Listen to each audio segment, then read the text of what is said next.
I never imagined that one ordinary night could shatter your sense of safety until it happened to me. It was a chilly Tuesday, the kind where the wind seems to carry whispers from forgotten alleys, and I was leaving my late shift at the diner in a part of town that always felt a little too quiet after midnight. I walked briskly along the poorly lit sidewalks, my mind preoccupied with thoughts of home and a steaming cup of coffee waiting for me. As I neared a narrow side street behind an old row of brick buildings, I noticed a man leaning casually against a lamppost. At first, I paid him no mind. Strange characters were not unusual in these parts.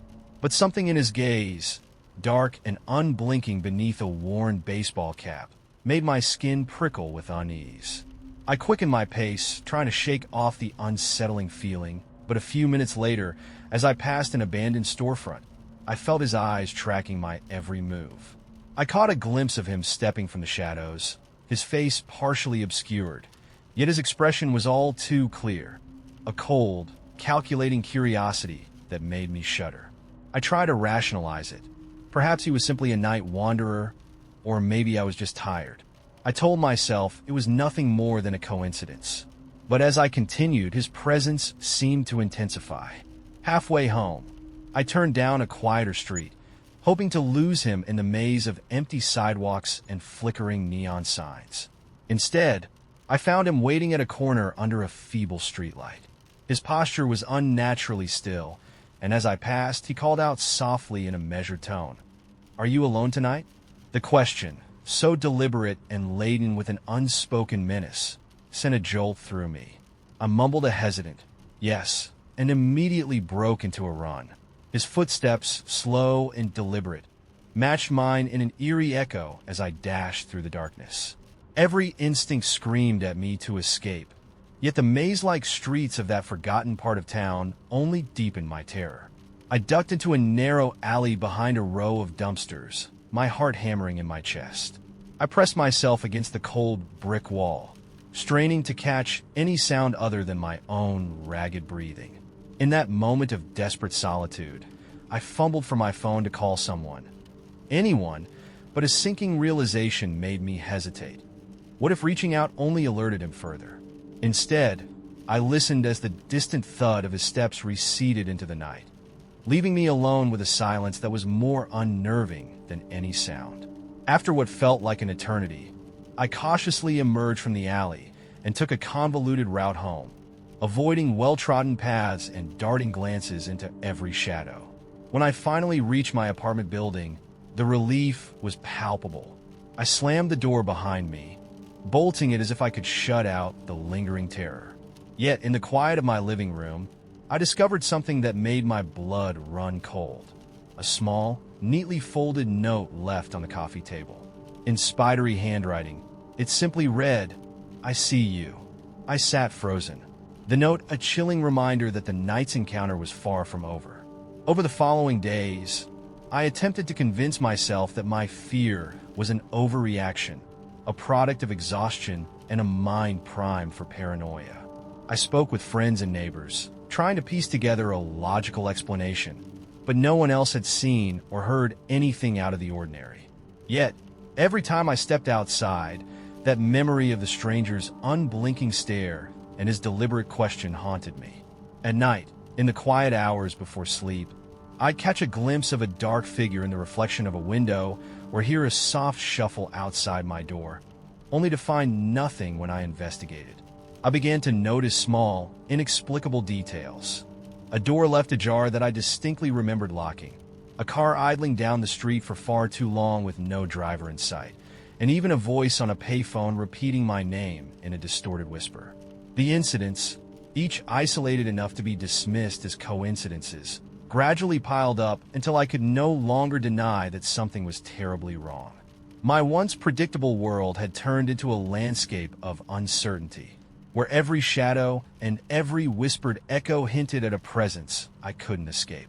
Now, even as I write this, my nights are restless and my days are spent scanning every face in the crowd for that same unyielding stare.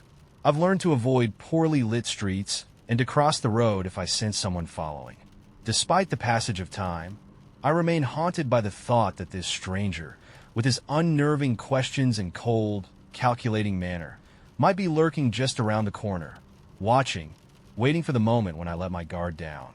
I share my story not only as a warning to others, but also to remind myself that sometimes the most dangerous encounters leave no tangible evidence. They live in the back of your mind, turning everyday moments into a perpetual state of unease. And as the chill of that night continues to follow me, I can't help but wonder, if I was targeted, how many others have crossed paths with him without ever realizing the danger? I've always been the kind of person who remembers everything, where I put my keys, the last thing I said in a conversation, what I ate for lunch 3 days ago. My memory has never failed me, until it did. The first time I noticed something was wrong, it was small.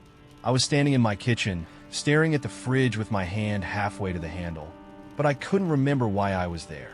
It wasn't normal forgetfulness. I had no memory of even getting up from the couch. 1 second, I was sitting there scrolling through my phone, and the next, I was in the kitchen confused and gripping the fridge door like it was the only thing keeping me tethered to reality. I laughed it off at first. Maybe I was just tired. Maybe my mind had wandered. It happens, right? But then it happened again. I started losing time. At first, it was just minutes, little gaps in my day where I couldn't recall what I had just been doing. I checked my phone and see messages I didn't remember sending. My call log showed numbers I didn't recall dialing. My browser history filled with searches I knew I hadn't typed. It was unsettling, but I convinced myself it was nothing. Stress, maybe. Sleep deprivation. Then the hours started disappearing. One night, I went to bed around midnight, my phone battery at 45%. When I woke up, the first thing I did was check the time, 3:47 a.m. My phone was in my hand, unlocked with my messages open. The battery was at 9%. I had no memory of picking it up, no memory of being awake, but there were messages sent at 2:12 a.m., long, rambling messages to numbers I didn't recognize. I tried to read them, but they made no sense. Half-finished sentences, strange symbols, words that didn't seem like mine. My hands were shaking so badly, I nearly dropped the phone. I deleted everything, trying to erase the feeling creeping up my spine. But it got worse. People started acting differently around me. My coworkers would reference conversations I didn't remember having. My neighbor, an older woman I barely spoke to, stopped me in the hallway one day and smiled like we were old friends. "That was a lovely chat we had the other night," she said, her voice warm. "You blinked to hear." "What chat?" Her smile faltered. "You don't remember? You knocked on my door around midnight. We talked for almost half an hour." I felt the blood drain from my face. "I know, I didn't." She looked concerned. "Oh, maybe you were sleepwalking?" I forced a smile and laughed weakly, but inside, I was screaming. I hadn't left my apartment that night. I knew I hadn't. I started keeping a journal, writing down everything I did, every hour of the day. If something happened that I didn't remember, I'd know. I thought it would help. It didn't. One morning, I woke up to find 3 pages filled with my own handwriting, jagged, frantic scribbles that I didn't recall writing. "They're watching. They're watching. They're watching." The phrase repeated over and over, scrawled in uneven, shaking letters. I flipped through the pages, my breath coming in shallow gasps. At the bottom of the 3rd page, a single sentence stood out from the rest, written in near-perfect script. "Stop looking." I threw the journal across the room. The next day, I bought a small camera and set it up in my bedroom, facing my bed. If I was doing things in my sleep, I needed to know. That night, I went to bed like normal. Locked the door. Placed my phone face down on the nightstand. When I woke up, the camera was gone. Not knocked over. Not on the floor. Gone. I tore my apartment apart looking for it, but it was nowhere to be found. That was the moment I realized it wasn't me. Something else was happening. Something I couldn't explain. I stopped sleeping. I stopped going out unless absolutely necessary. I covered my mirrors, taped the edges of my doors shut, kept the lights on at all hours. But it didn't matter. I could feel it creeping inside me, something just outside my perception, nudging me, guiding me toward actions I couldn't control. Then the final straw came. I was brushing my teeth when I looked up at the bathroom mirror and saw myself smiling back. I wasn't smiling. My reflection was. It tilted its head, just slightly like it was studying me. I stumbled backward, my toothbrush clattering into the sink. The reflection stayed frozen for a moment, its grin wide before blink. It was normal again. Just me, standing there, pale and shaking. I don't remember what happened after that. All I know is I woke up on the floor hours later, my hands covered in writing, the same words as before. They're watching. They're watching. They're watching. I don't know what's happening to me. I don't know if I'm losing my mind, if I'm being controlled, or if something else has slipped inside my life, erasing parts of me and replacing them with something different. But I do know one thing. Whatever this is, it isn't over. I thought I was simply tired when I first noticed the small inconsistencies in my life. It started on an ordinary Tuesday evening as I returned to my apartment after a long day at the office. The hallway light, usually steady, flickered for a moment as I unlocked the door. I dismissed it as a power surge, a harmless glitch in an aging building. But that night, as I sipped my tea, I realized my favorite mug, which I distinctly remembered placing on the counter, was missing. I assumed I had simply forgotten where I left it and chalked it up to fatigue. Over the following weeks, these oddities multiplied. One morning, I discovered a set of keys I didn't recognize arranged neatly on my kitchen table, as if someone had purposefully set them there. I mentioned it to Mrs. Ellison, my kindly neighbor who had lived in the building for decades. She furrowed her brow and insisted that no one had visited recently. I wondered if my memory was failing me, yet the keys remained, an enigma on my table. Then, during an afternoon walk in the park, I encountered a man whose eyes held an uncanny familiarity, even though I was sure we had never met. His smile was brief, and as he passed, an inexplicable chill crawled over me. I tried to rationalize the experience as a trick of the mind or a momentary lapse in memory, but the sensation of being observed lingered. As days blurred into restless nights, I began to notice even more disconcerting details. Objects in my apartment seemed to vanish and reappear without warning. A book left on the shelf would later be found on the bathroom sink, and a painting missing one day would inexplicably return to its spot the next morning. At night, soft murmurs and distant sounds resembling whispered conversations seeped through the silence. The voices were indistinct, like fragments of a half-remembered dream, yet they felt palpably real. Determined to preserve the reality of these experiences, I started keeping a detailed journal, meticulously recording every occurrence in hopes of finding a logical pattern. I shared my concerns with Mark, a friend known for his rational outlook.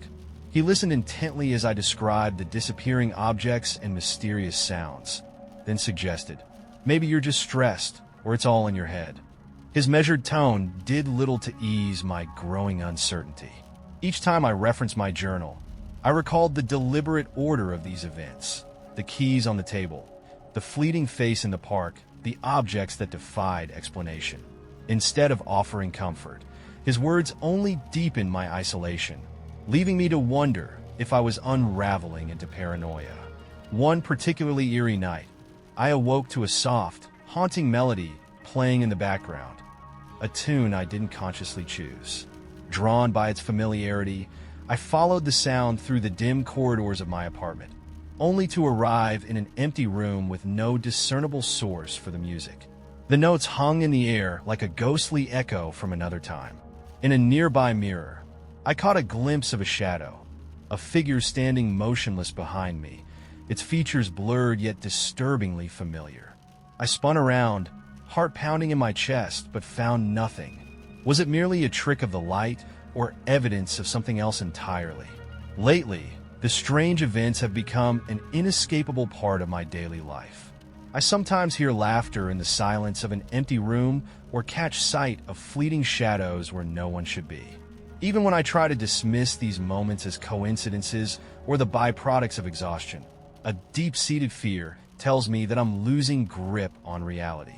Each unexplained occurrence adds to the mounting doubt that perhaps my mind is fabricating these experiences.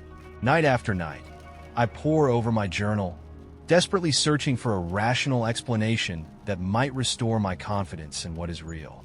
Now, as I sit alone in the weak glow of my living room lamp, I am tormented by a single nagging question. Are these events the result of a fractured mind?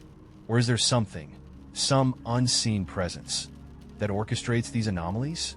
I find evidence of the inexplicable in every misplaced object, every unaccounted for sound, and every glimpse of a familiar stranger in a crowd. The line between reality and illusion has grown disturbingly blurred, leaving me stranded in a maze of uncertainty. Even as I write these words, I cannot decide whether I am spiraling into madness or if something far more sinister is at work behind the scenes. The mystery remains unsolved, the truth hidden somewhere between my waking moments and my troubled dreams, and I am left to wonder if I will ever be able to tell where reality ends and imagination begins. I always believed that inherited houses held nothing more than memories of generations past, until I moved into the decaying farmhouse my great-uncle left me on the outskirts of a sleepy town. The air was perpetually heavy with damp and decay, and the corridors echoed with whispers that seemed both distant and unnervingly close. My first nights were filled with the sound of footsteps in the hallways when I should have been alone, and the sensation of being watched from the darkened corners of every room. I chalked it up to my imagination and the creaks of an old building settling. But as the nights wore on, the unsettling occurrences became impossible to dismiss. One evening, as rain pounded relentlessly against the warped windows, I discovered an old, leather-bound diary hidden beneath a loose floorboard in the attic. Its brittle pages were filled with frantic handwriting describing experiences that mirrored my own. Unexplained cold spots, eerie lights flickering in the dead of night, and a spectral presence that stalked the hallways. The final entry ended abruptly with the words, "They are coming, and the house will not let us leave," scrawled in a trembling hand. I couldn't shake the chill that ran down my spine as I read those words, feeling as if the diary was a warning meant solely for me. In the days that followed, the atmosphere in the house grew increasingly oppressive. Objects shifted positions without explanation, and I often caught glimpses of a gaunt figure standing motionless at the end of a corridor, vanishing as soon as I blinked. At night, I was tormented by vivid dreams of a shadowy world where the boundaries between life and death blurred. I awoke with inexplicable bruises and scratches, as if something had clawed at my skin in the dark. The whispers grew louder, morphing into soft, indistinguishable murmurs that called my name, urging me to uncover secrets long buried. I began to record every incident, hoping that documenting these events might somehow free me from their grip. But with each entry, the presence grew more insistent, almost desperate. One particularly harrowing night, the power failed, plunging the house into suffocating darkness. Armed only with a flickering candle, I crept down the narrow staircase, following the sound of low, rhythmic tapping that echoed from the basement. There, I found a room I had never seen before. A small chamber with walls covered in cryptic symbols and an altar bearing remnants of what looked like burnt offerings. In the center of the altar lay a single, dusty photograph of a family I did not recognize, their eyes hollow and accusing. As I stared at the photo, a force as cold as death gripped my heart, and I could almost hear the faint sound of a child's laughter mingled with a cry of despair. I left the chamber in a daze, feeling that I had intruded into a domain where mortal beings were unwelcome. The following morning, desperate for answers, I contacted a local historian who was familiar with the farmhouse's past. He revealed that the property had a dark legacy, a series of unsolved disappearances and tragic deaths, all tied to a cult rumored to have practiced forbidden rituals within these very walls. His eyes widened as I described my experiences, and he warned me that some secrets are best left undisturbed. Despite his ominous advice, I felt compelled to delve deeper, convinced that the answers might lie within the diary and the strange room in the basement. I spent days poring over old records and piecing together fragmented histories, only to discover that the cult's influence seemed to seep into every corner of the farmhouse, as if the very building was alive and feeding on the suffering of its inhabitants.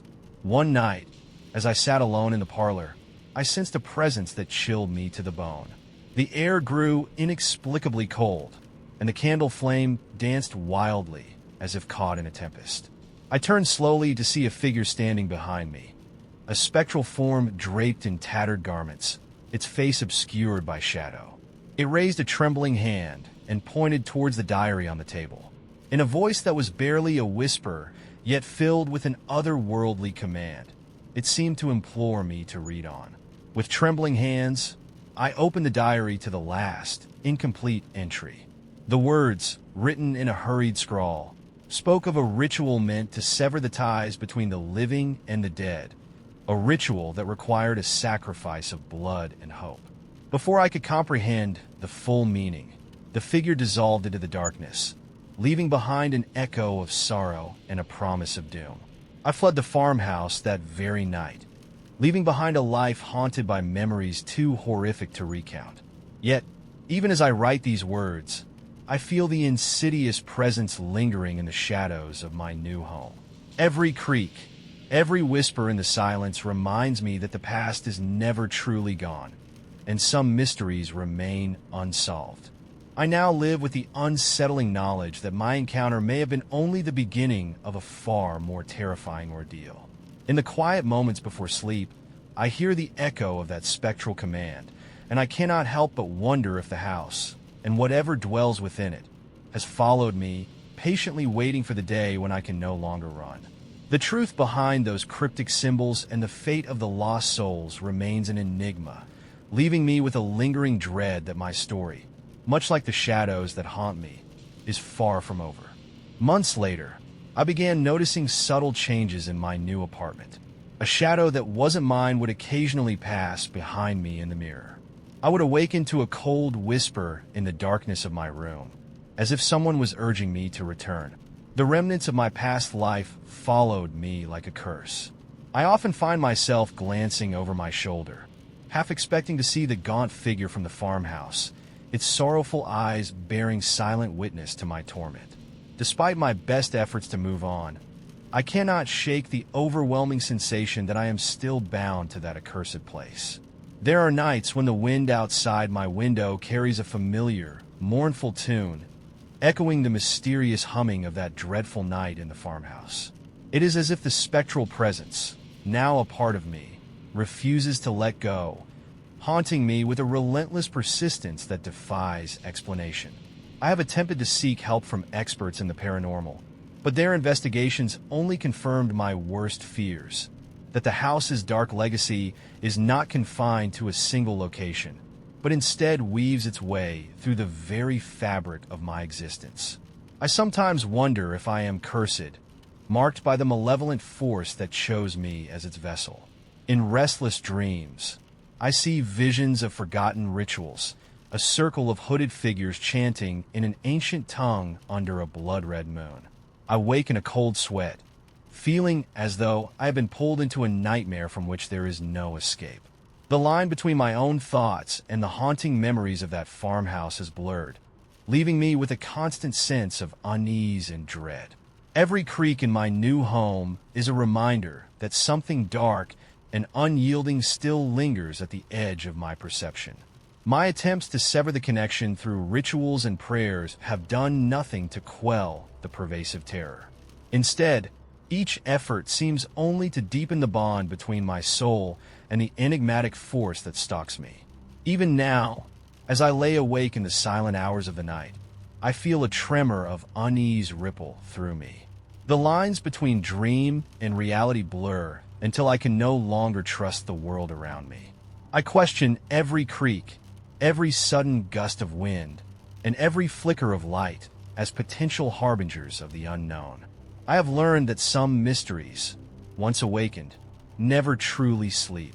They embed themselves within your soul, haunting your every moment, whispering that there is always more to fear than you can comprehend. My life has become a continuous struggle against an unseen force that seems to exist just beyond the veil of reason. A relentless reminder that sometimes the most terrifying truths are the ones we cannot escape, no matter how far we run. I write these words not in hope of solace, but as a confession and a warning. Beware the allure of forgotten places, for their secrets may well be the chains that bind you to an eternal nightmare. I first noticed him on a rainy Monday when I was leaving work. I had just clocked out of the small marketing firm where I'd been employed for years, and as I waited for the bus, a man in a dark, well-worn jacket stepped up beside me. He smiled, a slow, knowing smile, and introduced himself as Mark. His manner was polite and unassuming. He asked how my day had been and even commented on how the rain seemed to wash away the city's troubles.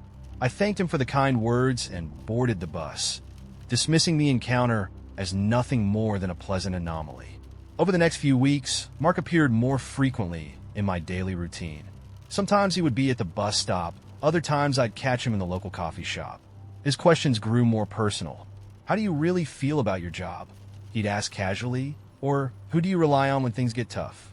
At first, I attributed his interest to friendly concern, but there was something about his tone, a subtle insistence, as if he was probing for vulnerabilities. I began to feel a prickling unease, though I couldn't say exactly why his inquiries unsettled me. One evening, I returned home to find a small note slipped under my door. In neat handwriting it read, "I know you're lonely. I can help." I initially assumed it was a prank or perhaps even a misguided attempt at friendship from someone I barely knew. But as days passed, Mark's presence seemed to shadow me. I'd catch him watching me from across the street as I hurried inside, his eyes fixed and unervingly intense. At work, I noticed colleagues whispering about him. Some said he was charming, others insisted he had a way of getting under people's skin without anyone noticing until it was too late. Then the incidents escalated in subtle but disconcerting ways. I was at a friend's dinner party when I saw him step through the door. He wasn't invited, yet he greeted everyone as if he'd known them for years. He lingered near me, complimenting the way I dressed and asking pointed questions about my personal life, including details I'd never shared with anyone. His words were laced with an unsettling intimacy, as though he had been watching me for a long time. I excused myself to the bathroom, heart pounding, and when I looked in the mirror, I could almost see his reflection in the background, as if he were standing right behind me. In the weeks that followed, I began noticing other odd behaviors.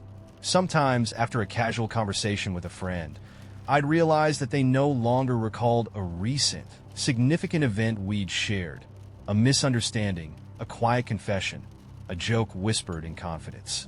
It was as if a piece of our memory had been wiped clean, leaving me isolated in my recollections. I started to wonder if Mark had somehow been involved. The idea seemed ludicrous. Yet every time I saw him, his smile held that same knowing quality, as if he held the answers to secrets I wasn't meant to remember. One afternoon, I decided to confront him. I found him waiting outside a local bookstore. "Why are you so interested in my life?" I demanded, trying to keep my voice steady. He tilted his head, his gaze soft yet unsettlingly penetrating, and said, "I only want to help you see what's really out there, what you might be missing." His words echoed in my mind long after our conversation, leaving me with a growing dread that I was somehow entangled in something beyond my control. The final straw came one night when I received a call at home from an unknown number. A distorted voice, unmistakably Mark's, whispered, "You can't hide from me. I'm always near." My heart raced as I fumbled for the phone, wondering if I was imagining things or if this was an actual threat. I looked around my dim living room, convinced that the shadows held unseen watchers. The call ended abruptly, leaving an oppressive silence that seemed to pulse with menace. I have since taken to avoiding crowded places and altering my routines. Every time I glance out of my window or step onto the street, I can't shake the feeling that he's watching, waiting. I don't know if Mark's intentions are truly sinister or if my anxiety has twisted harmless interactions into something dangerous. I'm left with more questions than answers. Why does he know so much about me? And what does he want in return for his help? Even now, when I catch a glimpse of a familiar figure in a passing car or a reflection in a shop window, I can't be sure if it's just coincidence or if he's there, blending into the crowd. I still don't know if this is all in my head or if there's something very real and menacing behind his charm. The uncertainty keeps me awake at night, always alert for any sign that my life might be slipping away from my control. And so, whenever I step outside, I can't help but wonder, is Mark truly just a friendly stranger with an odd sense of care? Or is he something far more dangerous? A presence that could be anywhere, silently orchestrating events beyond my understanding? I always thought my days were predictable until the glitches started. It began subtly, almost imperceptibly. I returned home from work one evening and set my bag down on the entry table, noticing that my favorite old coffee mug sat exactly where I had left it that morning. At first, I chalked it up to habit. I'd placed it there the night before, and of course it was there when I got home. But later that evening, as I sat in my living room watching TV, I caught a glimpse of that same mug in the exact same spot, even though I was sure I hadn't moved it since I put it down that very moment. A cold feeling of dissonance crawled up my spine, though I tried to convince myself it was nothing more than a trick of the light. The following day, while on my usual walk to the corner store, I noticed something else. A dark blue sedan parked on the street, its windows tinted. I distinctly remembered passing that same car an hour earlier, yet I swore I hadn't seen it before on this route. As I approached, the car was still there, unchanging, as if frozen in time. I frowned and tried to shake off the thought, attributing it to my own forgetfulness.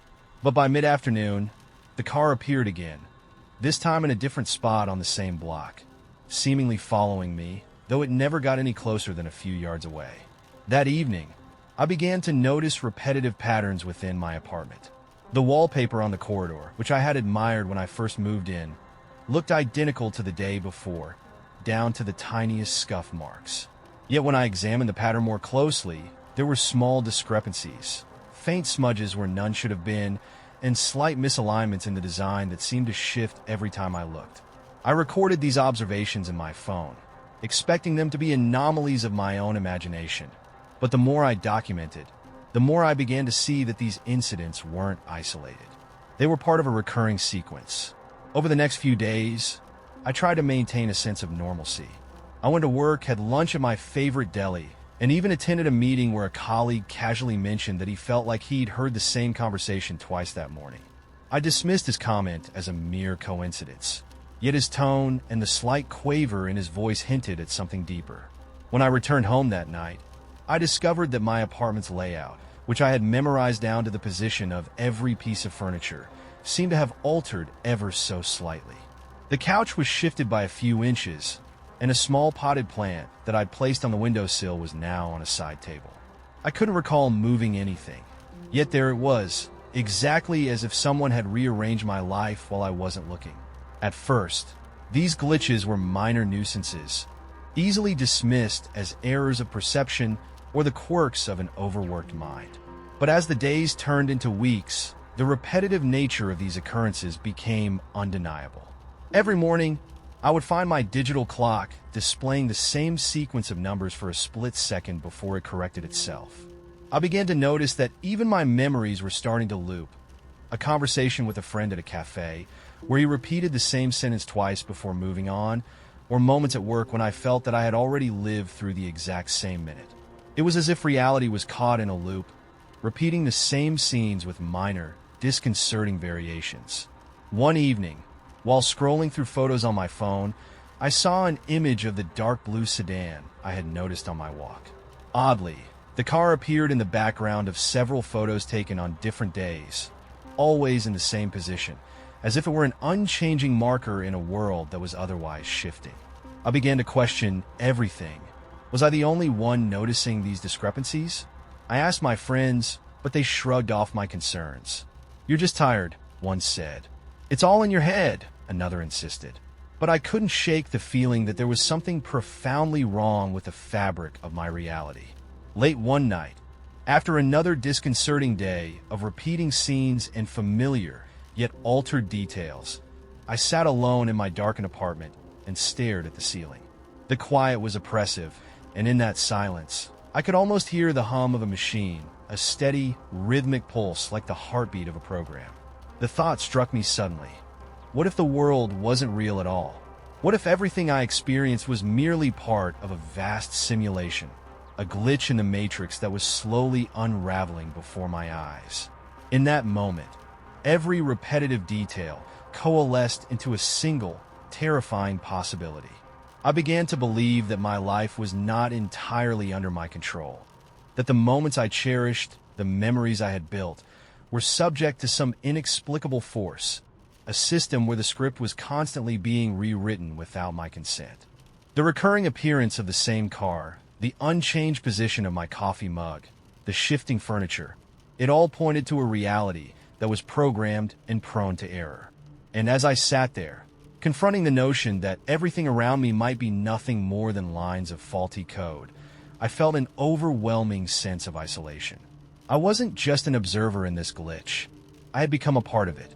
Now, as I write these words, I am haunted by the realization that I may never return to the normal, predictable world I once knew. The glitches have become a permanent fixture in my life, a constant reminder that nothing is as it seems. I cannot tell if these repetitions are simply coincidences or the manifestation of something far more sinister, a world that is fake, a reality that is controlled by forces beyond my understanding. And so, I remain trapped in this ever-shifting loop, questioning whether it even matters anymore if reality is an illusion, or if I have merely become a glitch in the matrix myself. I moved into my new apartment on a chilly November afternoon, excited for a fresh start in a quiet neighborhood. The building was old but well-maintained, and everything about it felt ordinary enough, until I met my neighbor, Mrs. Ellison.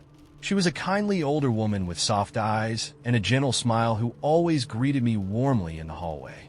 At first, her occasional small talk about the weather or local news seemed normal, even comforting. But then, subtle things began to shift in ways I couldn't explain. It started with little details.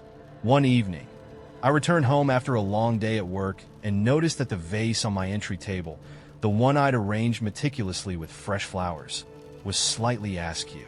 I assumed I must have accidentally bumped it in my exhaustion. The next day, when I went out for lunch, I passed by the building and saw Mrs. Ellison standing on the stoop, looking directly at me through the window. I waved, and she returned my greeting with an oddly measured nod before disappearing behind her curtains. I thought nothing of it at the time, attributing it to the vagaries of an elderly person's routine. But the strange incidents escalated. Over the next week, I began to notice objects in my apartment inexplicably moved. A book that I was sure I'd left on the coffee table was now resting on a shelf I never used. My keys, which I always placed in the same bowl by the door, would sometimes be missing, only to turn up later in a drawer or on the kitchen counter with no logical path. I started to feel that something was altering my reality. Determined to find an explanation, I began recording these occurrences in a journal, noting the time, place, and circumstances. Yet, the more I wrote down, the more my recollections seemed to contradict one another. One particularly unnerving evening, I returned from a late shift to find the lights in my living room dimmer than usual, as if someone had been fiddling with the settings. I checked the bulbs and the switches. Everything was exactly as I remembered it. Then I noticed a faint, almost imperceptible message scrawled on the wall near the window. It read, "Look closer." I stared at it for several minutes, half expecting it to vanish, but it remained, etched in what looked like fresh, dark smudges. I called Mrs. Ellison, thinking perhaps she had seen something unusual, but she only said, "Oh dear, you must be imagining things," and hung up abruptly. At work, the disturbances took on a different tone. During a routine meeting, a colleague mentioned a comment I was certain I had made about a project deadline, a comment that in my mind I had never uttered. When I questioned him, he insisted I'd said it clearly.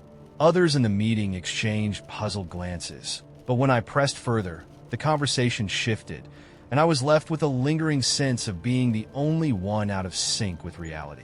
I started to wonder if these discrepancies were confined solely to my apartment and work, or if they were part of something larger. As days turned into nights, the unsettling nature of my experiences grew more pronounced. I began to notice changes in the behavior of people around me. Mrs. Ellison, who once chatted amicably about mundane topics, now asked odd, probing questions about my day and my personal life. At the local grocery store, the cashier, a normally bubbly young woman, would stare at me in long, unnerving intervals and mutter things that I couldn't quite catch, leaving me feeling exposed and scrutinized. Even the quiet hum of everyday life seemed to hide secret rhythms that only I was aware of. The culmination came one night when I returned home after an exhausting day. I distinctly remembered locking the door behind me. Yet as I entered, I found it ajar, the hallway bathed in an eerie, flickering light. My heart pounded as I stepped inside, every instinct warning me that something was terribly wrong. I searched every room frantically, and in the bedroom mirror, I saw a reflection that wasn't mine, a fleeting image of a gaunt face standing behind me. I spun around, but the room was empty. Desperate, I reached for my phone to call someone, anyone, but the line was dead, and my calls went unanswered. In the days that followed, I became increasingly isolated. Every time I tried to discuss these occurrences with friends or coworkers, I was met with dismissals. You're just stressed, or maybe you've been reading too many horror stories. I couldn't shake the feeling that the world around me was subtly, inexorably changing in ways I couldn't control. I started to question whether I was losing my mind, or if I'd inadvertently stumbled into a reality that was designed to be ever-shifting and inexplicable.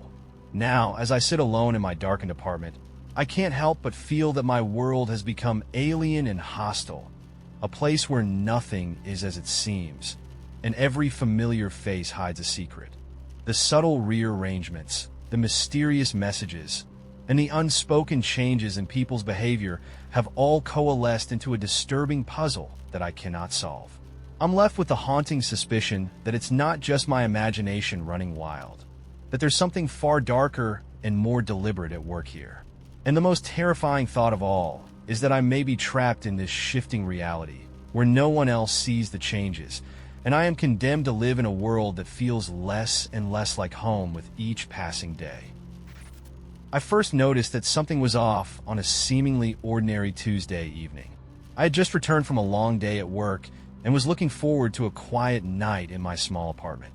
As usual, I placed my keys on the console table by the door and set my jacket over the chair. But as I passed by the kitchen, I caught a glimpse of my favorite coffee mug sitting on the counter. Except I was absolutely sure I hadn't left it there. I distinctly remembered placing it on the dining table after breakfast that morning. I brushed it off as a trick of my tired eyes and continued on with my evening routine. The next day, as I made my morning coffee, I noticed that the pattern on the mug looked slightly different, as if the design had been altered ever so subtly. I tried to convince myself that it was just my imagination, but an uneasy feeling settled in my gut.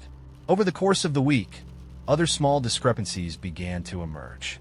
The framed picture of my family that I had hung on the living room wall now appeared to be slightly askew, and the books on my shelf were rearranged in an order I didn't remember choosing. I would return home from work and find the same objects in places that they had never been before, or with details that didn't match my recollection. Desperate for some kind of reassurance, I mentioned these odd occurrences to my neighbor, Mr. Dawson, an elderly man who had lived in the building for decades. He listened politely but insisted, "Everything's just as it always has been, son. You're probably just overthinking it." His words did little to quell my growing anxiety. I began to notice that even the smallest details in my surroundings were not as constant as I had always assumed. The pattern on my curtains, the color of the vase on the table, even the hum of the refrigerator seemed to change pitch from one day to the next. The changes were not limited to inanimate objects. My coworkers started to act strangely too. During lunch breaks, I overheard one colleague casually mention a conversation we had supposedly had last week, one that I couldn't possibly remember. Another time, a friend insisted that I had complimented her on her new haircut, even though I was certain I hadn't. Every time I tried to bring up these discrepancies, they looked at me as if I were confused. I never said that. They'd reply, shaking their heads and laughing it off. It was as if I was the only one who perceived these subtle shifts, and that realization left me feeling isolated and increasingly paranoid. Then, one evening as I sat alone in my dimly lit living room, I noticed a series of faint, almost imperceptible scratches along the edge of my doorframe. I had never seen them before, and they certainly weren't there the previous night. The scratches formed a strange, looping pattern that sent chills down my spine. I spent hours examining every corner of my apartment, convinced that something was deliberately altering my environment. I even began to keep a meticulous journal of every odd occurrence, hoping that a pattern might emerge, a logical explanation that would dispel my fears. But the more I wrote down, the more confused I became, as if the very act of recording these events was erasing parts of my memory. I started to avoid inviting anyone over, afraid that if someone else saw what I was seeing, they'd dismiss it as mere imagination. Yet every time I left my apartment and returned, I found something new. A chair moved to a different spot. A book left open on a table with a sentence highlighted in red ink that I couldn't recall reading, or the persistent feeling that I was being watched by eyes that weren't there. I would catch a glimpse of a shadow in the hallway mirror, only to turn around and find the corridor empty. Each discovery deepened my sense of isolation and dread. One night, after a particularly long day filled with these inexplicable events, I sat in front of my computer trying to rationalize what was happening. I replayed video clips from a small security camera I had set up in my apartment. In one clip, the camera showed my coffee mug clearly placed on the counter as I left. Then later, without any sign of disturbance, it appeared in a different position entirely. In another, the door to my apartment was recorded slightly ajar, even though I was sure I had locked it. I felt a growing certainty that these were not random accidents, but rather deliberate alterations, as if my reality were being subtly rewritten by some unknown force. As weeks passed, my life began to feel like a series of disjointed, ever-changing snapshots. Every time I blinked, the world around me shifted imperceptibly.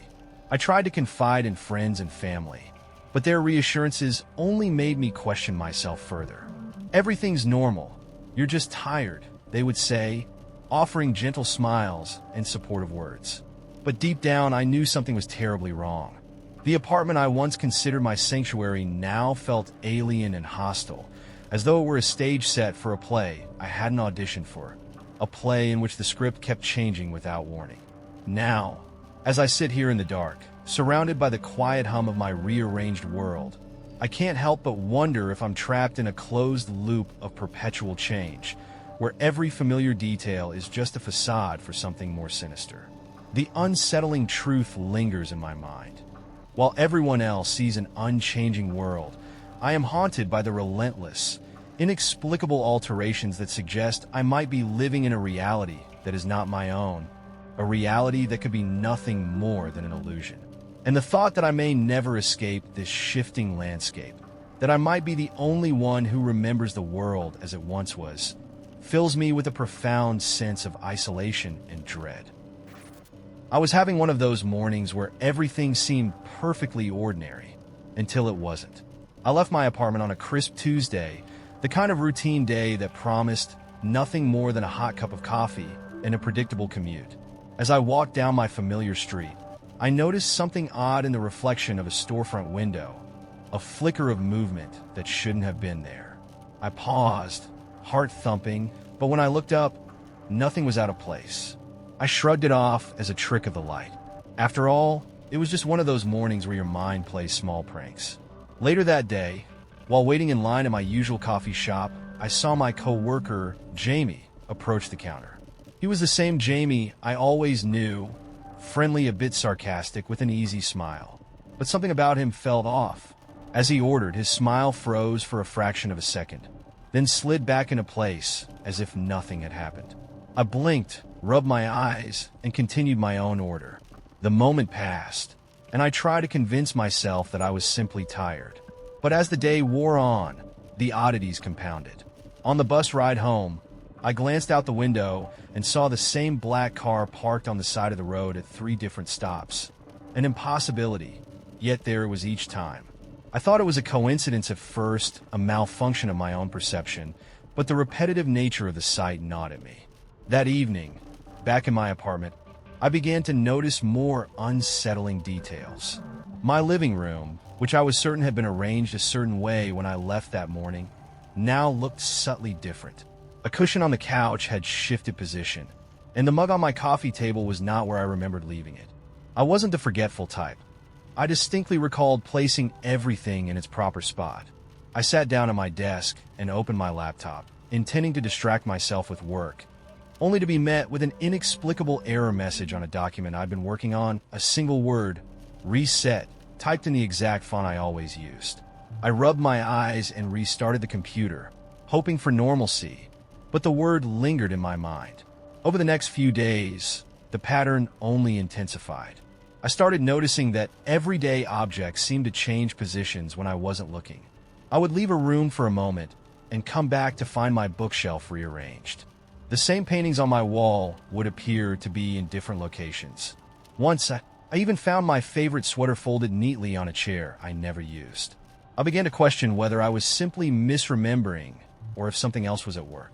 When I tried discussing it with friends and family, they all insisted everything was exactly as I'd left it, blunt, ordinary, and unchanging. They said, maybe you're just stressed, or it's all in your head. But deep down, I felt a growing certainty that reality itself was glitching, like a corrupted file in a digital simulation. The most unnerving incident came one night as I was heading to bed. I distinctly recall locking my front door, checking the windows, and turning off the lights in a specific order. As I slid under the covers, I heard a faint, rhythmic hum coming from the hallway. I sat up, straining to listen. It was as if the sound repeated itself. Tick, tick, tick, in a precise, unnerving cadence. I got up and crept to the door, only to see the light outside flickering erratically, casting long, distorted shadows across the floor. I pressed my ear to the door, convinced that if I listened hard enough, I might catch a clue. Instead, the sound abruptly stopped. When I opened the door, the corridor was dark and silent, exactly as it should be. Yet, in the mirror above the door, I noticed something that made my blood run cold. A brief, distorted image of myself, as if I were watching from a different angle for just a heartbeat before vanishing. I began to document every incident in a journal, recording the time, location, and what I observed. The entries grew more frantic as the changes became too frequent and precise to ignore. I noticed that even my own routine felt out of sync. The same routes, the same conversations, all began to loop in ways that defied logic. I experienced moments of déjà vu so intense that I wondered if I had already lived the day before, or if my actions were being replayed like a scene on repeat. I'd catch a glimpse of a stranger, or even a friend, uttering a phrase that I distinctly remembered saying just moments ago, only to have them look at me as if nothing were unusual. Late one night, after an especially disorienting day of minor but relentless glitches, I sat alone in my apartment staring at my journal. The scribbled notes and crossed-out entries were evidence of a reality that should have been fixed, predictable. And yet, everything was shifting, bending, and rearranging itself in subtle, disturbing ways. I began to wonder if I was part of a grander scheme, a simulation that was rebooting itself, or worse, if the fabric of reality had been compromised entirely. The thought that perhaps I was caught in some sort of closed loop where the same glitches repeated over and over sent a chill through me. Now, as I write this, I feel a deep, gnawing fear that I'm not just imagining these inconsistencies. I'm convinced that something is fundamentally wrong with the world, that the everyday moments I once took for granted have become unstable, subject to forces beyond my control. I can't tell if it's a series of bizarre coincidences or if the very structure of reality is breaking down around me. Every day, I wake up uncertain of what to expect. A familiar scene that might be altered in ways I can't predict, a conversation that might repeat itself with slight, uncanny deviations, a moment that feels like déjà vu only to snap into something entirely different. I don't know if I've stumbled onto a hidden truth about our universe, or if my mind is simply fracturing under the weight of these inexplicable events. All I can say is that I no longer feel safe in a world that should be constant. Something has changed, something is glitching, and whether I'm caught in a loop or part of a much larger, broken system, I can't shake the feeling that nothing will ever be the same again. Every day, the glitches become more pronounced, more deliberate, as if reality itself is sending me a message, one that I'm desperate to understand but increasingly afraid to decipher. It started with my front door. I had lived in the same apartment for almost 3 years. I knew every scratch on the wooden floors, every creaky board, and the way my front door stuck just a little before clicking open. But one morning, as I reached for the handle to leave for work, something felt wrong. The door looked different. Not drastically, just slightly off. The paint was too smooth, the wood grain unfamiliar. The scratches from my keys and bags hitting it over the years were gone. At first, I convinced myself I was imagining things, that maybe my landlord had repainted it overnight without telling me. But when I brought it up to my neighbor, she just stared at me, confused. "Your door looks the same as it always has," she said. I laughed it off, but as I walked to my car, an uneasy feeling settled in my chest. The next change happened at work. My desk was in the same spot, my computer and files arranged exactly how I left them the day before. But my chair, the chair I had been using for months, wasn't mine. It looked nearly identical, but I could tell. The padding was firmer, the armrests slightly narrower. I asked my co-worker, Tim, if someone had swapped it while I was gone, but he just shook his head and said, "What are you talking about? You've always had that chair." I felt my stomach drop. Over the next few days, more small changes crept into my world. The street outside my apartment seemed slightly wider than before. A crack on my bedroom ceiling, one I had stared at countless nights, was gone. My phone settings, things I had never touched, were different. My ringtone had changed to a song I had never heard, yet when I asked my friends about it, they swore that had always been my ringtone. I tried to convince myself it was stress, that maybe I was just forgetting things or overthinking details I had never really paid attention to before. But then, people started changing too. One evening, I went to dinner with my best friend, Lisa. We've been close for years, sharing inside jokes and memories that only we understood. But as we ate, I noticed something was off. She laughed at the wrong moments and stories she should have known by heart. She hesitated when I mentioned things we had done together, moments I knew had happened. And the way she looked at me, like she was seeing me for the first time, made my skin crawl. "Are you feeling okay?" I finally asked. She smiled, but it didn't reach her eyes. "Of course. Why wouldn't I be?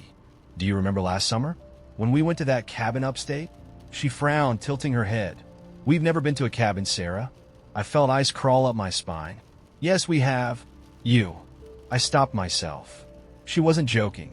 She genuinely didn't remember. And when I pulled out my phone to find the photos we had taken, they were gone. I barely remember how I got home that night. My hands shook the entire drive. When I got to my apartment, I double-checked every detail, making sure my things were still there, still mine. But my books were in the wrong order. A painting on my wall, one I bought years ago, was suddenly a different color. And then came the worst part. That night, as I lay in bed, staring at my ceiling, I heard footsteps outside my bedroom door. Slow, deliberate. My breath caught in my throat. I lived alone. I didn't move, didn't make a sound. The footsteps stopped. Silence stretched for what felt like hours before I finally found the courage to grab my phone and turn on the flashlight. The hallway was empty. The door was locked. But when I turned back to my bed, my sheets had been pulled down. Not all the way, just enough to let me know that someone had been there. The next morning, I called my mother, hoping for some kind of reassurance. But when she answered, her voice was slightly off, like an actress trying too hard to sound natural. "Sarah, sweetie, you sound tired. Are you getting enough rest?" "Mom," I whispered, gripping the phone. "Something is wrong. I hesitated. What was I supposed to say?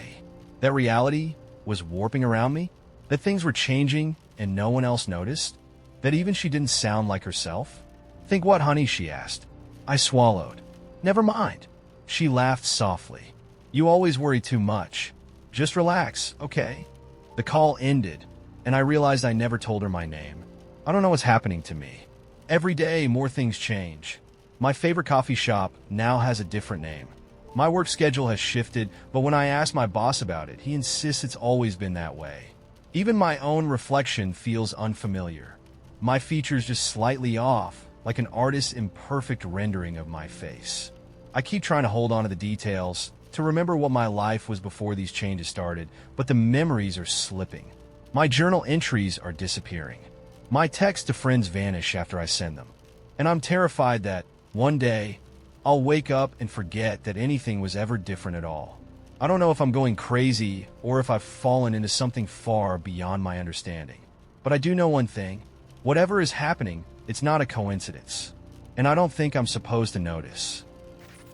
I always thought my days were predictable until I began noticing the subtle glitches. It started one morning as I woke up in my modest apartment, the familiar hum of the city outside my window lulling me into routine. I reached for my phone on the bedside table, only to find it shifted a few inches to the left from where I distinctly remembered leaving it. I paused, attributing it to sleep-induced clumsiness, and went about my morning. But as I stepped into the kitchen, I noticed something else.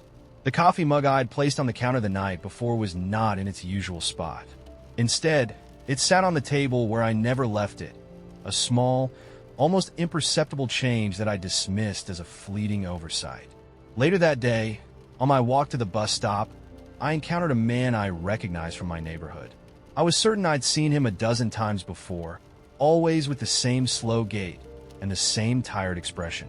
Today, however, he was wearing a jacket I'd never seen him in, and he paused in a way that made it seem like he was glancing at me, as though confirming my presence.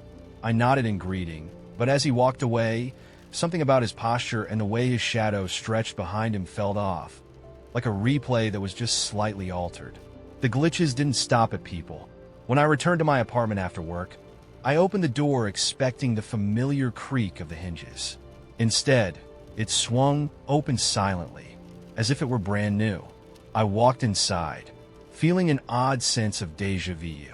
The layout of my living room, which I was certain I had meticulously arranged over countless evenings, now seemed rearranged. The sofa, which used to be flush against the wall, was now angled slightly towards the window.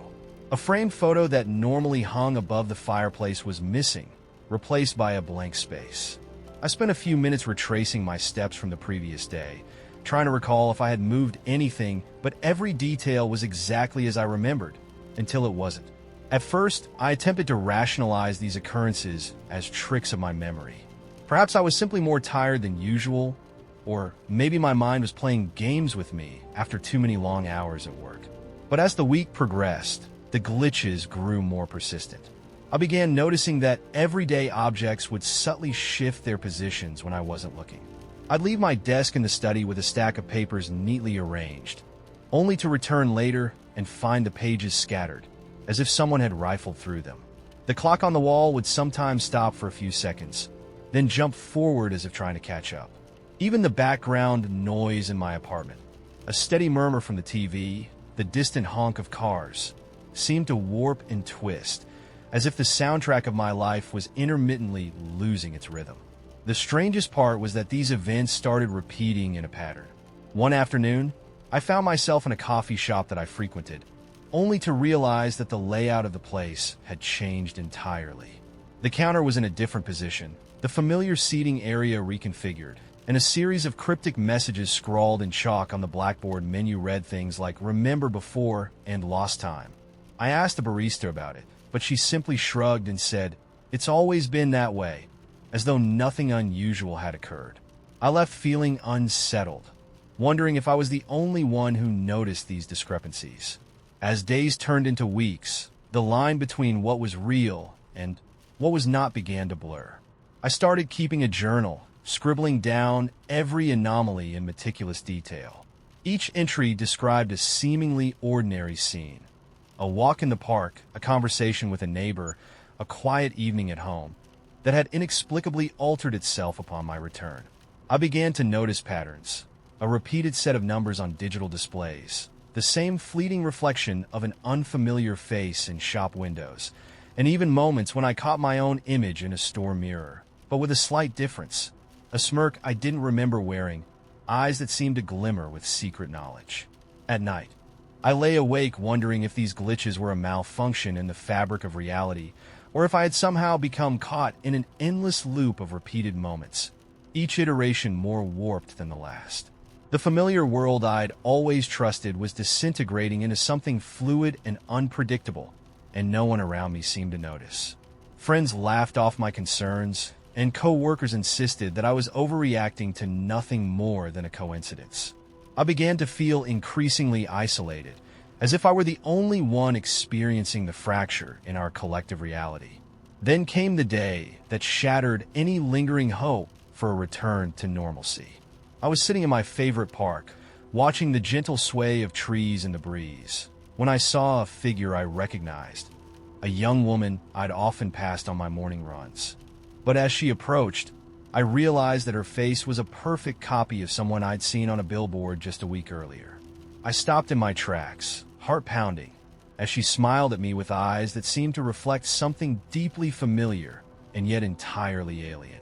She whispered, almost inaudibly, "You belong here," before disappearing into the crowd, leaving me with a gnawing sense of inevitability.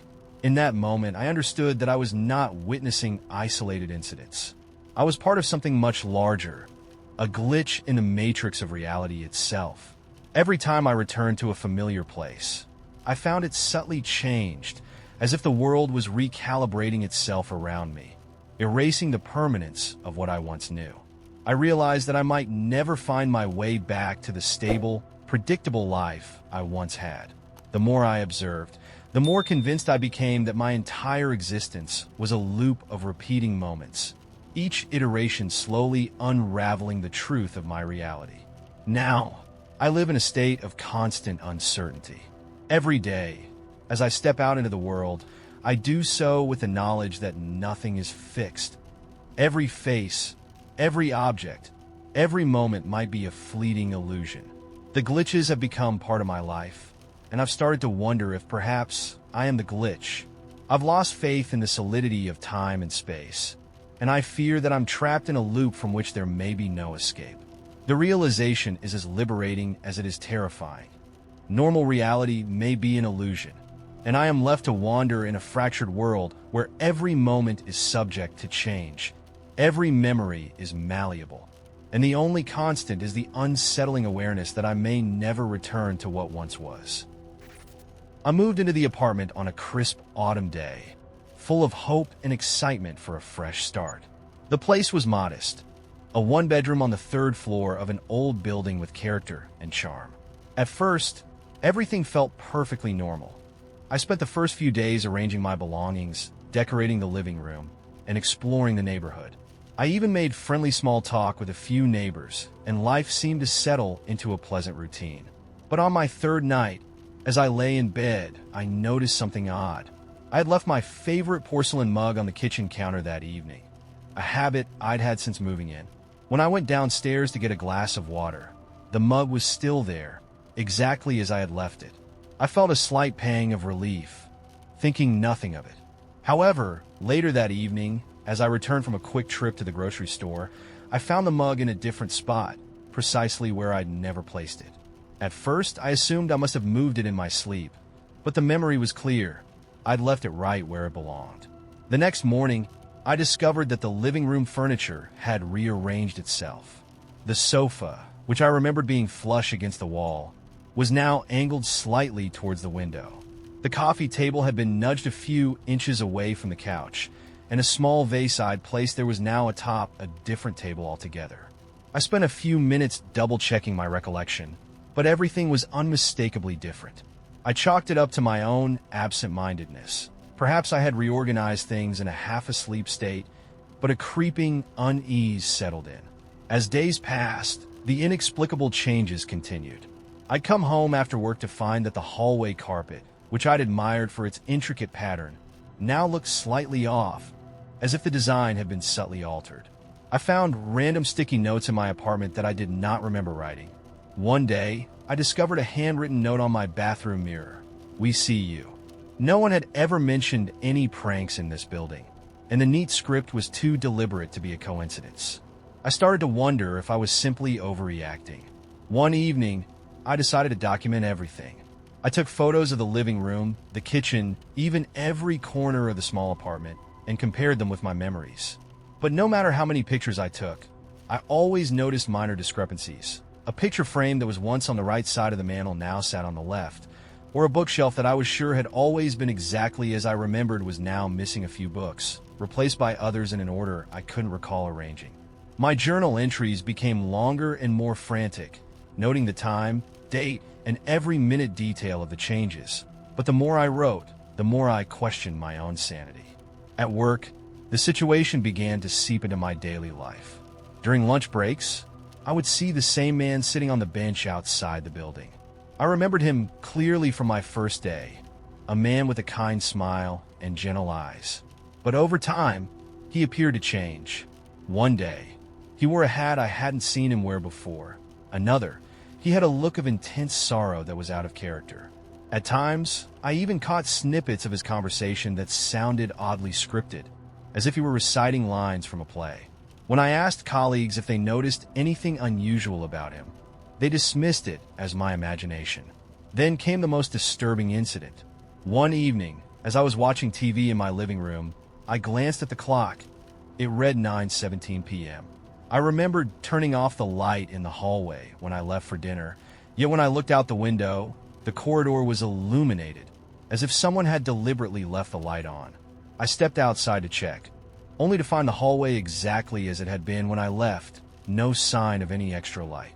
The same room that I had meticulously memorized now held an unaccountable shift. The wall art had changed, and a door that I swore had been locked was slightly ajar. I pushed it open, half expecting to find an intruder, but the room was empty, save for an envelope resting on the floor with no return address. Inside was a single line of handwritten text: "Everything changes." I felt as though I were in the midst of a surreal nightmare. Each time I returned to my apartment after an outing, the space felt subtly rearranged, as if reality itself were in flux. At one point, I discovered that items I was sure I had never owned, a small sculpture on the mantle, a vintage clock on my dresser, now occupied places I didn't recognize. I began to wonder if I was trapped in some kind of closed loop or alternate reality, a place where every visit brought a new version of the same apartment. The sense of repetition grew overwhelming, and my carefully recorded journal entries began to conflict with one another. Details from yesterday were missing or altered, and I couldn't tell if it was my memory failing or if the world itself was rewriting my past.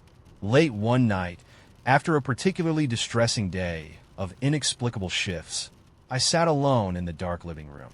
The silence was oppressive, and I could almost hear the soft murmur of a machine recalibrating. The thought struck me like a bolt of lightning. I wasn't just an observer in this ever-changing environment. I had become part of it. Every glitch, every rearrangement, seemed to be orchestrated, as if by some unseen force manipulating the fabric of my existence. The realization was both terrifying and strangely liberating. I began to wonder if reality was nothing more than a fragile illusion, a program that could be edited and rewritten at any moment. Now, as I write these words in the dim light of another shifting evening, I can no longer trust the world around me. The apartment I once called home has become an enigma, a puzzle with pieces that rearrange themselves when I'm not looking. I question every step I take and every memory I hold dear. Perhaps normalcy was never guaranteed, that what I once thought was solid reality is merely a construct, a simulation prone to glitches beyond my control. I fear that I may be trapped in a loop, a never-ending cycle of change with no escape, and that the reality I once knew might have been nothing more than an illusion.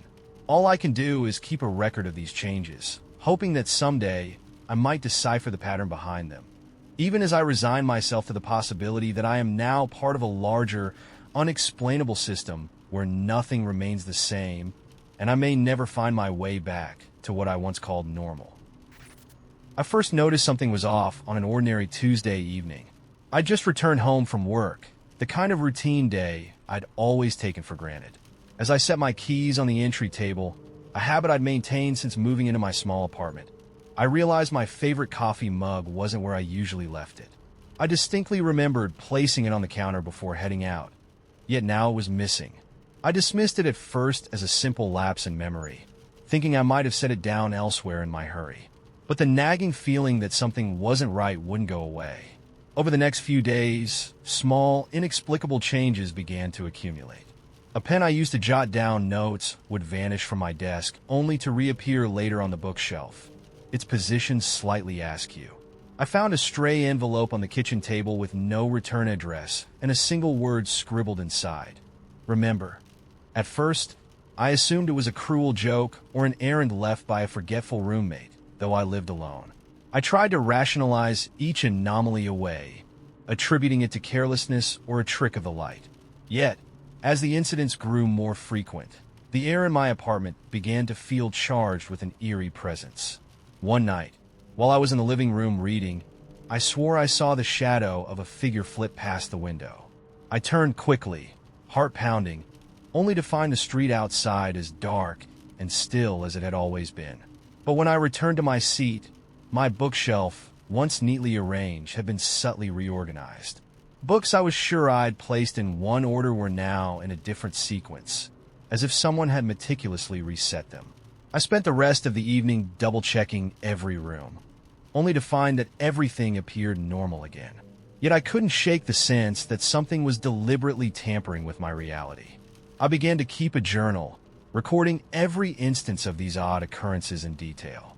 At first, I hoped that a pattern might emerge, a logical explanation that would put my mind at ease.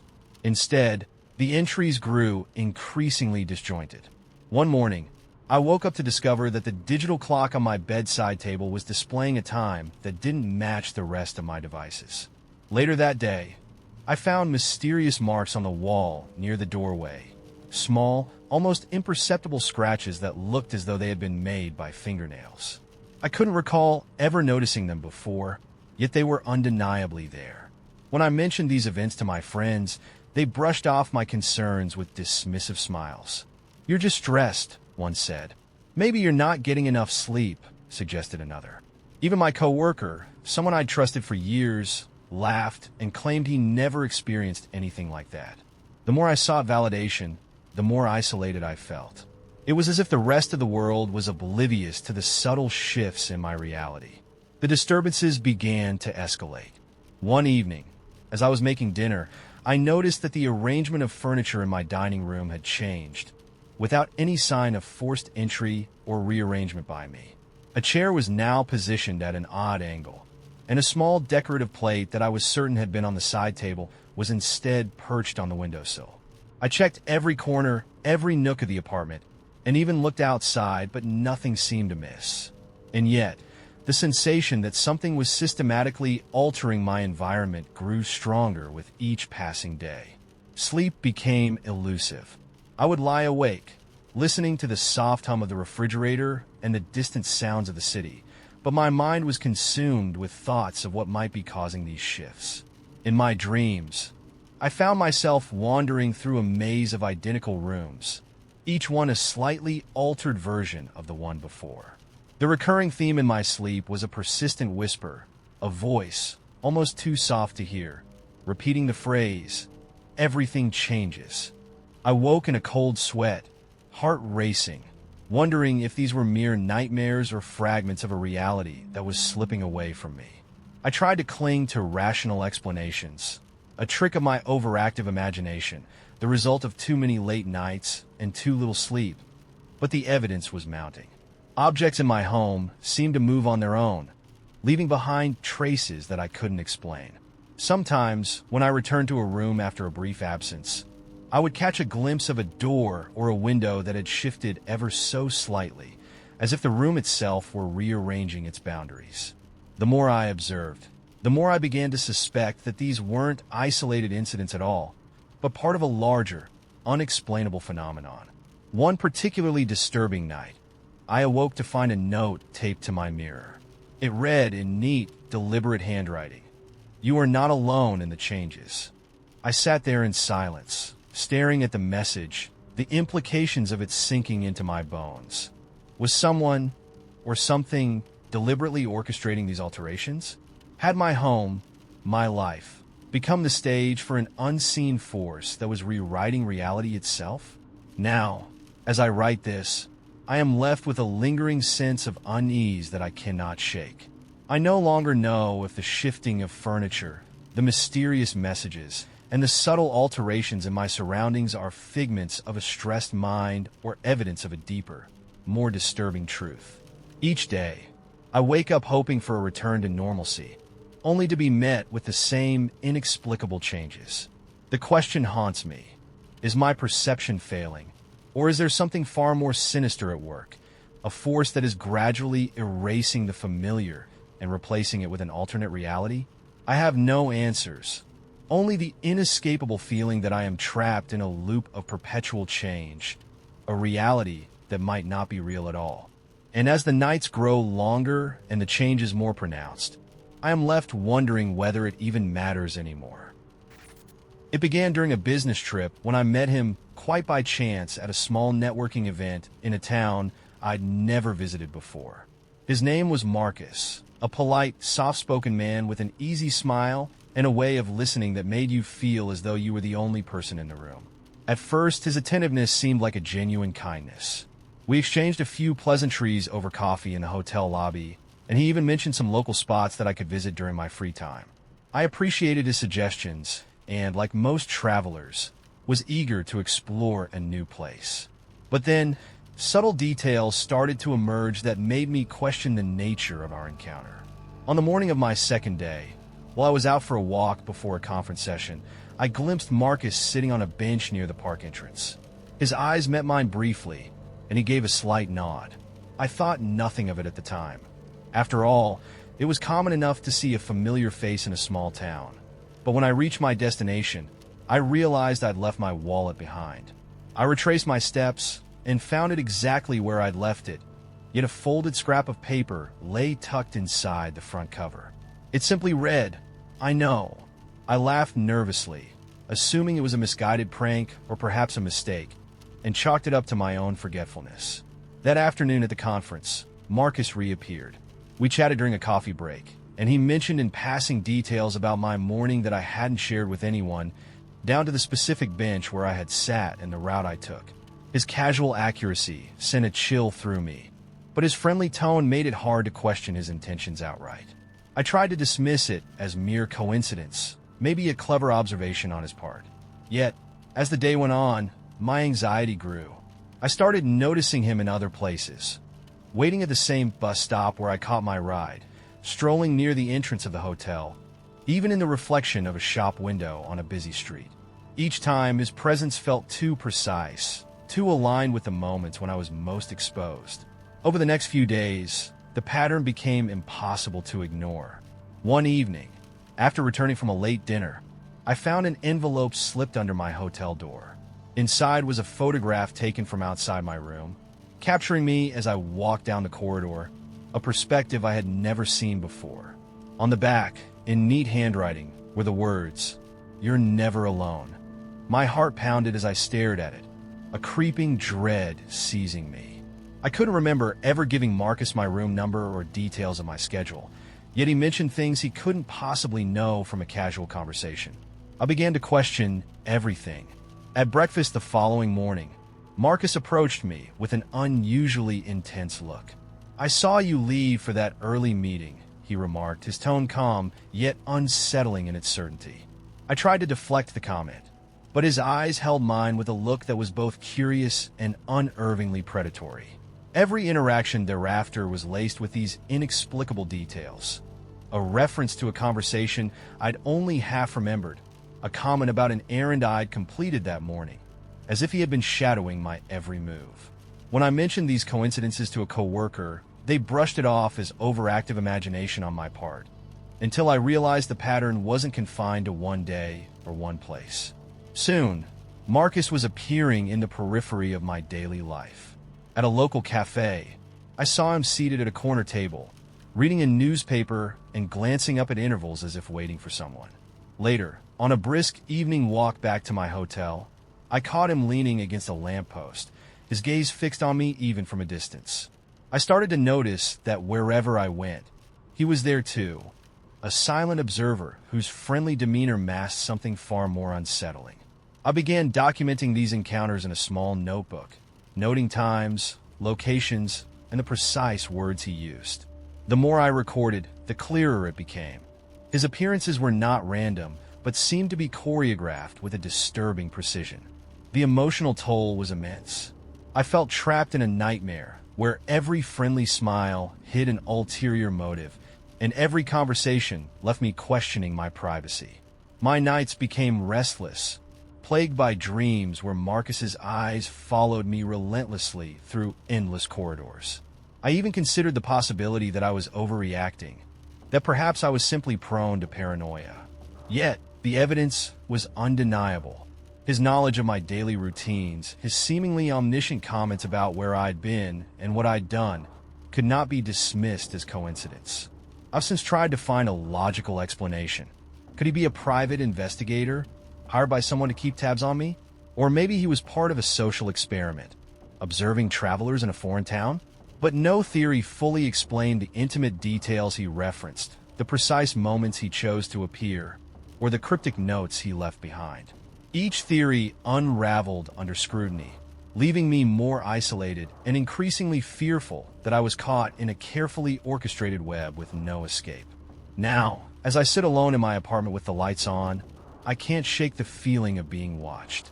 Marcus's friendly face lingers in my mind, a mask that conceals an intent I can neither decipher nor dismiss. Every time I step outside, I scan the crowd, half expecting to see him lurking just at the edge of my vision. I'm left with a persistent question that gnaws at my sanity. Are these occurrences nothing more than a series of unsettling coincidences?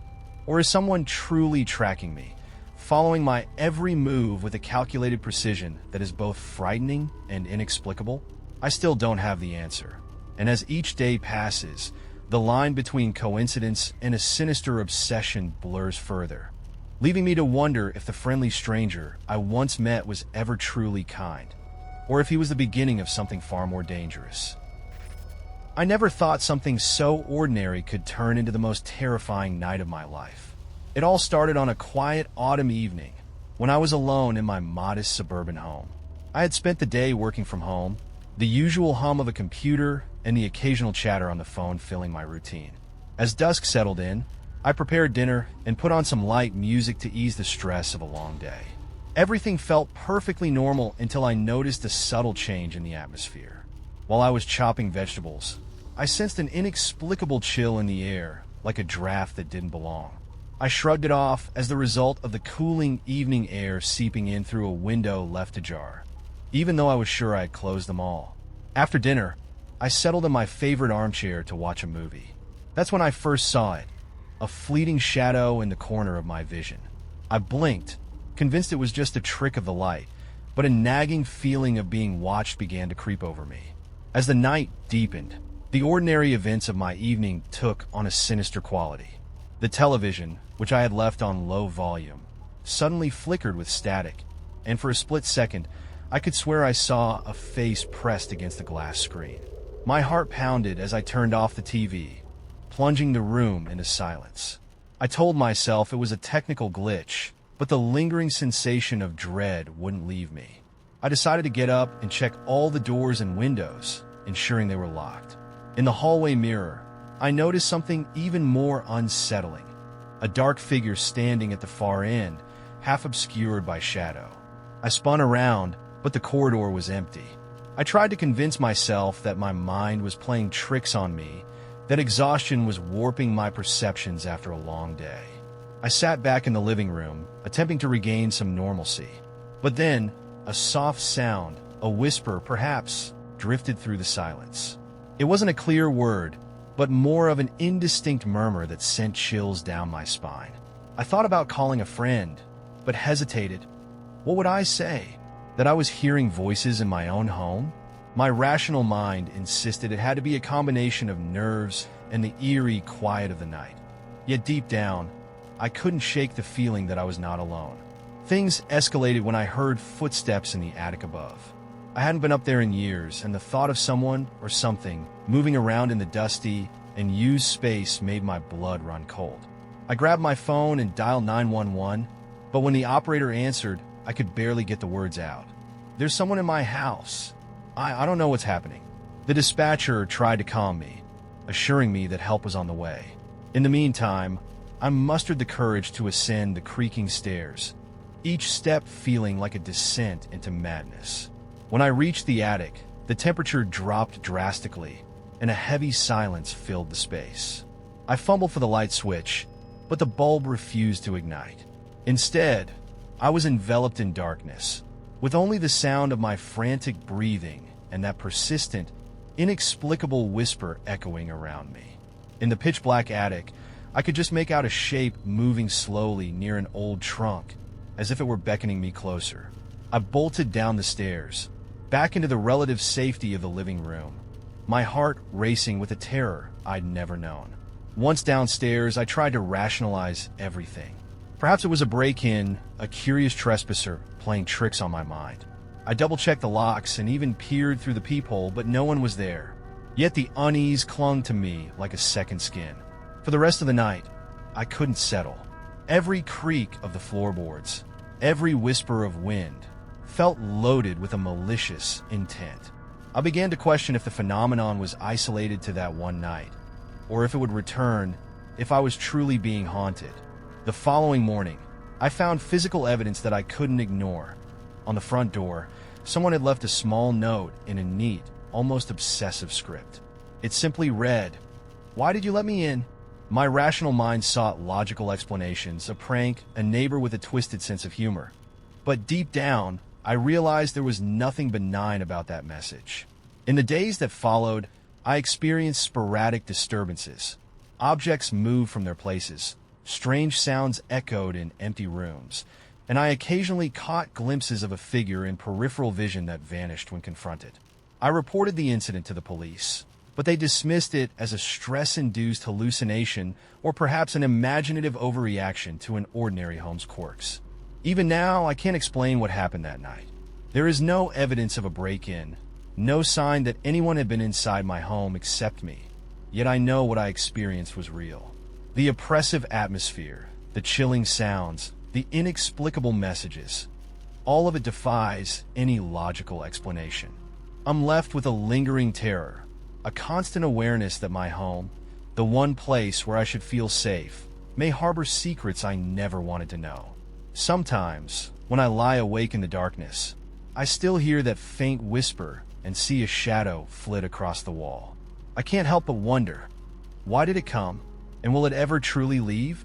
There are no answers, only the haunting certainty that something beyond understanding once invaded my world, leaving a scar that will never heal. It began on a humid October night when I was leaving a friend's small get-together in a quiet suburb far from the city's neon glare. I remember the slight chill in the air as I walked toward my car in the dim light of a flickering street lamp. The neighborhood was empty, its silence interrupted only by the occasional rustle of leaves and the distant hum of traffic. As I passed an old, run-down park, I noticed a man sitting on one of the battered wooden benches. At first, it seemed like nothing more than a harmless bystander lost in thought. But something about him, his vacant eyes and the way his posture was unnaturally rigid, made my skin crawl. I quickened my pace, dismissing the uneasy feeling as mere paranoia from a late night. However, as I reached the edge of the park, I caught sight of him standing up slowly and beginning to walk in my direction. His movements were deliberate, almost mechanical, as if he were following a script rather than walking of his own volition. I tried to ignore him, convincing myself that he was simply heading toward his own destination, but the fact that he continued to match my pace forced my pulse to quicken. I glanced over my shoulder and saw that he was keeping an uncomfortably close distance, his eyes fixed on mine. I told myself that maybe he just wanted to say hello or ask for directions, but deep down I knew something was off. The closer I got to my car, parked a few blocks away, the more the world around me seemed to shrink into a tunnel of dark silhouettes and uncertain shapes. Suddenly, he spoke in a low, gravelly voice that barely carried over the sound of my rapid footsteps. "You look lost," he said, though his tone was not caring or concerned. It was almost mocking, as if he knew something I didn't. I didn't stop. Instead, I broke into a run, my heart hammering in my chest like a desperate warning. Every instinct screamed at me to escape, to put as much distance as possible between myself and this unnerving stranger. I sprinted down the cracked sidewalk, my breath coming in ragged bursts. I dared not look back, yet I could feel his presence shadowing me, his footsteps echoing mine on the pavement. I reached a busier street, illuminated by the harsh glare of storefronts and the bustle of late-night commuters. The sudden influx of people was a relief, a buffer of anonymity and safety. I ducked into a 24-hour convenience store, heart still pounding, and huddled in a corner as I tried to steady my nerves. I watched through the glass door as I thought I saw him pause at the corner, his eyes scanning the street until they landed on the store. For a few agonizing moments, he stood there, as if weighing his next move. Then, as quickly as he had appeared, he melted into the dark maze of side streets.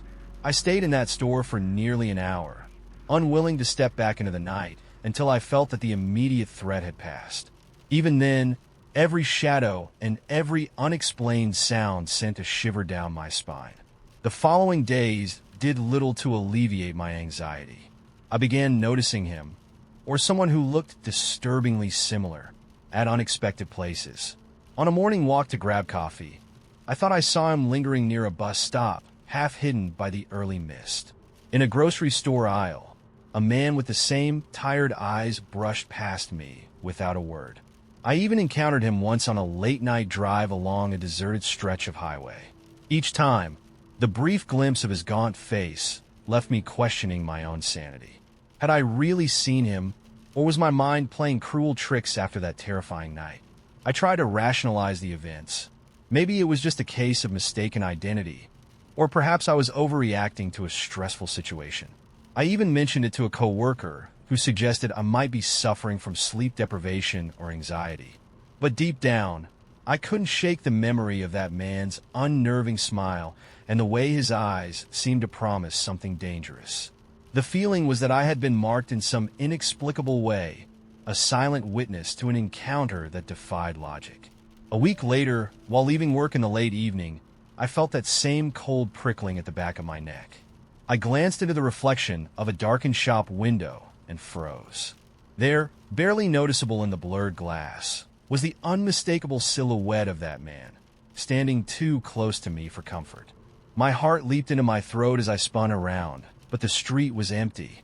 The image burned into my mind, leaving me with a persistent, unnerving question. Was I truly alone, or was he following me, waiting for the right moment to reappear? I've since learned that I'm not the only one who's experienced such encounters. Whispers in online forums and hushed conversations among neighbors hint that this isn't an isolated incident. People speak of strange, transient figures who appear at the periphery of their lives. Unwanted, inexplicable presences who leave an indelible mark of fear. Even now, in moments of quiet solitude, I can't help but glance over my shoulder, fearful that he might be lurking in the next shadow, watching, waiting.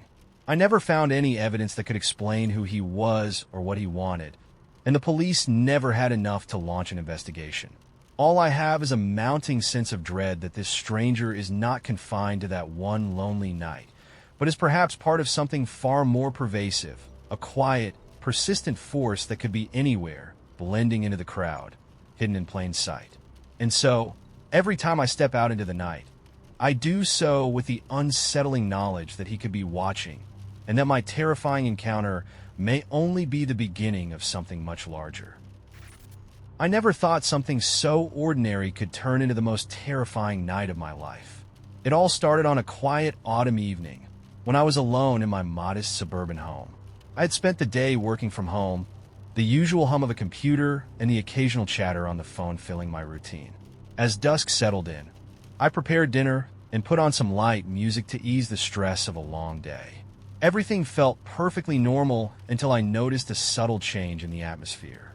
While I was chopping vegetables, I sensed an inexplicable chill in the air, like a draft that didn't belong. I shrugged it off as the result of the cooling evening air seeping in through a window left ajar, even though I was sure I had closed them all. After dinner, I settled in my favorite armchair to watch a movie. That's when I first saw it, a fleeting shadow in the corner of my vision. I blinked, convinced it was just a trick of the light, but a nagging feeling of being watched began to creep over me. As the night deepened, the ordinary events of my evening took on a sinister quality. The television, which I had left on low volume, suddenly flickered with static, and for a split second, I could swear I saw a face pressed against the glass screen. My heart pounded as I turned off the TV, plunging the room into silence. I told myself it was a technical glitch, but the lingering sensation of dread wouldn't leave me. I decided to get up and check all the doors and windows, ensuring they were locked. In the hallway mirror, I noticed something even more unsettling. A dark figure standing at the far end, half obscured by shadow. I spun around, but the corridor was empty. I tried to convince myself that my mind was playing tricks on me, that exhaustion was warping my perceptions after a long day. I sat back in the living room, attempting to regain some normalcy. But then, a soft sound, a whisper, perhaps, drifted through the silence. It wasn't a clear word, but more of an indistinct murmur that sent chills down my spine. I thought about calling a friend, but hesitated. What would I say? That I was hearing voices in my own home? My rational mind insisted it had to be a combination of nerves and the eerie quiet of the night. Yet deep down, I couldn't shake the feeling that I was not alone. Things escalated when I heard footsteps in the attic above. I hadn't been up there in years, and the thought of someone or something moving around in the dusty and used space made my blood run cold. I grabbed my phone and dialed 911, but when the operator answered, I could barely get the words out. There's someone in my house. I don't know what's happening. The dispatcher tried to calm me, assuring me that help was on the way. In the meantime, I mustered the courage to ascend the creaking stairs, each step feeling like a descent into madness. When I reached the attic, the temperature dropped drastically, and a heavy silence filled the space. I fumbled for the light switch, but the bulb refused to ignite. Instead, I was enveloped in darkness, with only the sound of my frantic breathing and that persistent, inexplicable whisper echoing around me. In the pitch-black attic, I could just make out a shape moving slowly near an old trunk, as if it were beckoning me closer.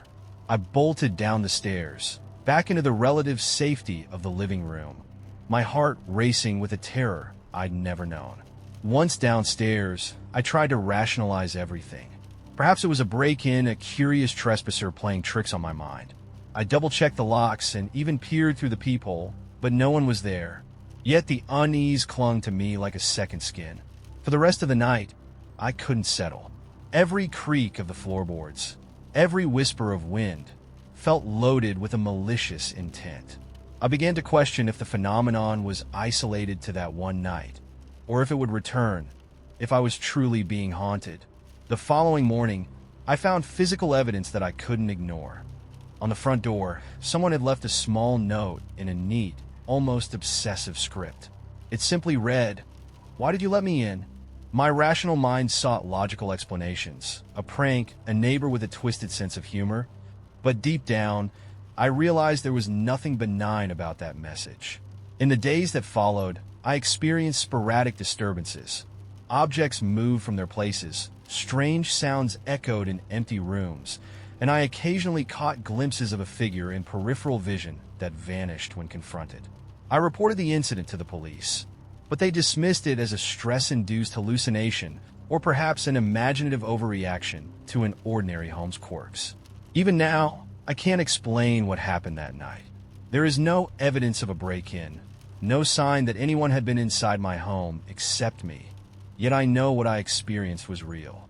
The oppressive atmosphere, the chilling sounds, the inexplicable messages, all of it defies any logical explanation.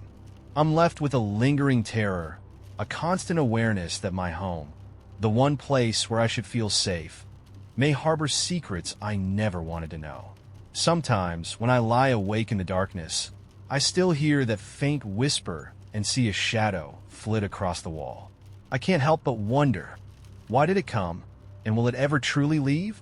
There are no answers, only the haunting certainty that something beyond understanding once invaded my world, leaving a scar that will never heal. It began with a chance encounter on an otherwise unremarkable morning. I was waiting for the bus at my usual stop when a man stepped aboard, his presence quiet and unassuming. I noted his worn leather jacket and the way his eyes flickered with an intensity that was almost unsettling, yet I paid it no mind. I assumed he was just another commuter, someone who, like me, was absorbed in the monotony of everyday life. But as the bus pulled away, a nagging feeling took root, like I had seen him somewhere before, even though I couldn't place exactly where.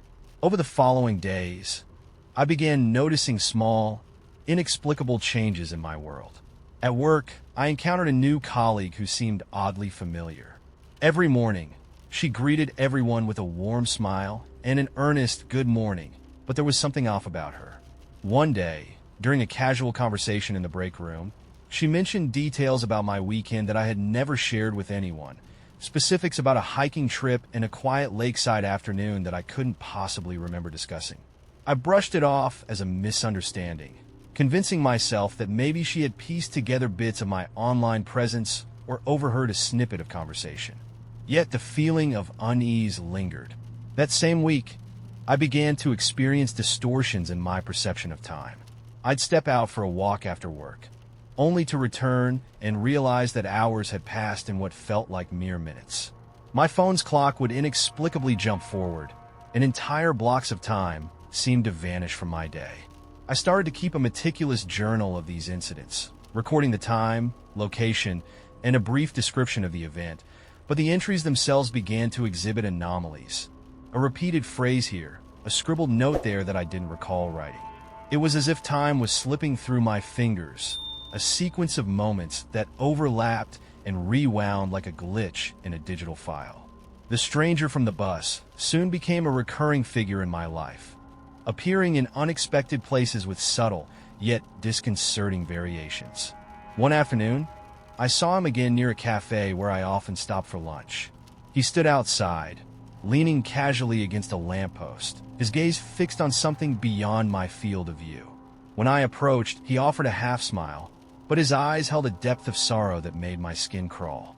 I tried to speak to him, to ask if we'd met before, but before I could utter a word, he turned and melted into the crowd. The next time I saw him, he was wearing a completely different outfit, bright colors replacing his usual muted tones, and his posture was markedly more animated, as if he were trying to convey a message. Each encounter left me with the unsettling impression that he was the same person, yet he was never quite consistent in his appearance or demeanor. Things grew even stranger when I began to notice alterations in my immediate surroundings. My apartment, which I had carefully arranged and remembered down to the placement of every book and piece of furniture, started to subtly shift when I wasn't looking. One morning, I found my favorite armchair inexplicably moved to a different corner of the living room. Another day, a framed photograph on the wall was slightly tilted, then later replaced by a different image, a scene I didn't recognize, yet one that felt hauntingly significant. I would often walk through rooms and catch fleeting glimpses of objects in places they shouldn't be, as if reality were rearranging itself when I wasn't paying attention. The changes weren't limited to physical objects. My memories, too, seemed to betray me. I recalled conversations and events with absolute clarity, only to find that when I mentioned them to friends, they insisted those moments never happened. I remembered laughing over a shared joke with a colleague at a work party, yet when I later brought it up, she looked at me as though I had invented it. At times, I even questioned whether I was living in two different versions of my life simultaneously, a stable, familiar one, and another glitching in and out of focus like a poorly rendered image on a malfunctioning screen. One evening, after a particularly disconcerting day marked by lost hours and repeated encounters with the enigmatic man, I sat alone in my apartment and watched the shadows shift along the walls. I could swear I saw the reflection of someone standing behind me, a figure that wasn't there when I turned around. The sensation of being watched was overwhelming, and I began to feel that every moment was layered with a hidden meaning, as though the universe itself were trying to communicate through these small, persistent anomalies. I started to document everything, filling notebooks with detailed accounts of each strange occurrence. Patterns emerged, a repeated set of numbers on digital clocks, phrases that echoed in my mind like fragments of a forgotten code, and the recurring presence of the stranger, who seemed to be both a harbinger and a witness to these glitches. The more I observed, the more convinced I became that reality was not as stable as it once seemed.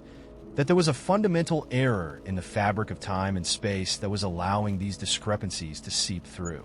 Now, as I sit here typing these words, I am no longer sure what is real and what is a glitch. I feel as though I have become part of an endless loop, a fragment caught in a broken simulation where every day is a repetition of the last, punctuated by moments of disorientation and unreality. The familiar has become fluid. Time, space, and even identity seem to be in a constant state of flux. The more I try to cling to the notion of a stable, predictable world, the more it slips away, revealing a hidden layer of existence that is as beautiful as it is terrifying. I fear that I may never return to the normal reality I once knew. Instead, I am left to wander this strange, shifting landscape, caught between the echoes of my past and the ever-changing present, a glitch in the matrix that has become a part of me. And so, I continue to document these anomalies, hoping to make sense of them, even as I wonder whether I am merely observing a breakdown in reality or if I have become an integral part of this unfathomable phenomenon.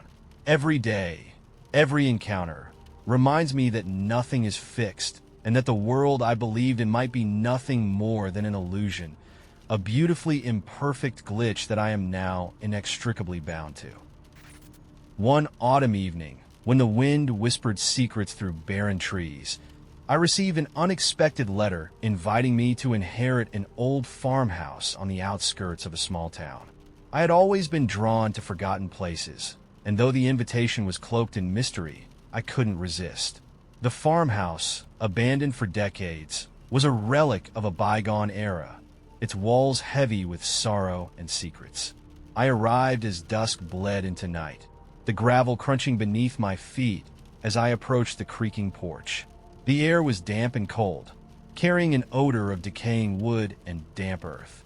At first, the silence was comforting, a respite from the clamor of everyday life. But as I settled in, the farmhouse revealed its unsettling nature. The first night, I heard faint murmurs echoing through the halls, soft, indistinct words that could have been the wind. Dismissing it as my imagination, I tried to sleep. Yet, the whispers grew bolder with each passing hour, as if unseen entities were gathering to share their mournful tales. On the second night, while recording my observations for what I intended to be a journal of the experience, I noticed something peculiar in the reflection of an old mirror hanging in the hallway. Behind me, a shadow moved, deliberate, slow, and filled with intent. I spun around, heart pounding, but saw only the empty corridor. Still, the chill in the room deepened, and I felt an inexplicable presence that I couldn't ignore. I spent the following day exploring the dusty rooms, trying to piece together the farmhouse's history. In the attic, I discovered a bundle of faded photographs and brittle letters, each hinting at a tragic past. They spoke of a family tormented by grief and haunted by an unknown force. The final letter, scrawled in trembling handwriting, mentioned a keeper of lost souls that resided within the walls of the house, a spirit bound to protect its secrets at all costs. That evening, as a storm brewed outside, the atmosphere in the farmhouse shifted. The temperature dropped suddenly, and the lights flickered erratically. I heard the sound of footsteps echoing from above, deliberate and measured, as though someone was pacing the long-forgotten corridors. I followed the sounds to the master bedroom, where I discovered a peculiar symbol carved into the floorboards, a circle encircling an intricate design I couldn't decipher. In that moment, the air grew oppressively heavy, and I felt a presence pressing in on me from all sides. The disembodied whispers returned, more urgent now, pleading, warning me to leave. Panic seized me as I realized that the farmhouse wasn't merely a relic of the past, but a living embodiment of despair. Desperate to understand, I began to record every occurrence, every unexplained sound. My nights turned into a blur of terror, visions of a gaunt figure with hollow eyes, glimpsed in peripheral vision, a cold breath on my neck when I was alone. I attempted to escape, driving out into the storm, only to find the road twisting back on itself, as if the farmhouse had ensnared me in a loop of dread. My recordings captured eerie voices speaking in a language I did not understand, and sometimes the footage would cut to static at the moment I glimpsed something impossibly close, a hand reaching out from the darkness. In a final act of desperation, I sought the help of an old local historian who revealed a disturbing legend. The farmhouse was said to be a gateway between our world and a realm of forgotten souls, where time and space dissolved into madness. Its original owner, tormented by loss, had performed a ritual to commune with the dead, inadvertently binding a malevolent spirit to the property. The historian's voice trembled as he recounted the tale, his eyes dark with fear. Now, I understand that I had become entangled in that very ritual. I fled the farmhouse that night, leaving behind my recordings and notes, yet the memories persist. Even now, as I write these words in the dim light of my current home, I feel that presence lurking just beyond the edge of my vision. After that harrowing escape, I attempted to rebuild my life, hoping that distance would dull the memories of that night. But the farmhouse's curse proved relentless. Over the following weeks, inexplicable occurrences infiltrated my every waking moment. I would wake in the middle of the night to the sound of distant, mournful wails, as if the house was calling me back. Shadows danced at the corners of my vision during daylight hours, and sometimes I swore I saw that gaunt figure standing in the mirror, watching me with those hollow, accusing eyes. Sleep became a luxury I could no longer afford, and each morning I awoke with a sense of foreboding, as if the spirit's icy grip had followed me beyond the farmhouse walls. My attempts to document these experiences became an obsession. I spent countless hours combing through old archives, desperate to find any record of the original owner and the ritual that had doomed him. In a crumbling journal I located at the local library, I uncovered cryptic references to an entity known only as the Warden of Woe. According to the journal, the Warden was not a ghost in the conventional sense, but a manifestation of grief and regret, fed by the sorrow of those who suffered within the farmhouse. The journal described how the entity could traverse dimensions, a shadow that could anchor itself to a person's soul if given even a moment's attention. The more I learned, the more I realized that my fate was intertwined with this ancient sorrow. Late one night, as I pored over the journal, a sudden, violent knock shattered the silence of my apartment. Hard in my throat, I opened the door to find nothing but the relentless rain and the echo of that same haunting melody from the farmhouse. The melody, so soft and insidious, had wormed its way into my dreams, seeding terror with each note. I began to fear that the boundaries between my life and the supernatural realm were dissolving, and that the Warden of Woe was coming to claim me. Even now, I feel an invisible force watching me from the darkest corners, waiting for the moment when I am most vulnerable. I've tried everything to break free, seeking the counsel of spiritual healers, contacting paranormal investigators, and even attempting a cleansing ritual of my own. None have succeeded, and the inexplicable incidents continue unabated. I often wonder if the very act of trying to escape only tightens the spirit's grip, as though my fear nourishes its power. Every shadow, every whisper, every fleeting glimpse of that gaunt figure is a reminder that some horrors are eternal, and that once you invite them in, they are very difficult to banish. I leave this account with a lingering uncertainty, a haunting question that I have yet to answer. Am I truly free, or have I merely traded one prison for another, bound forever to the echoes of a cursed past?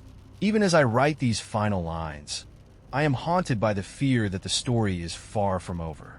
There are nights when the silence in my room seems too heavy, as if the darkness itself is alive, whispering secrets meant only for those who dare to remember.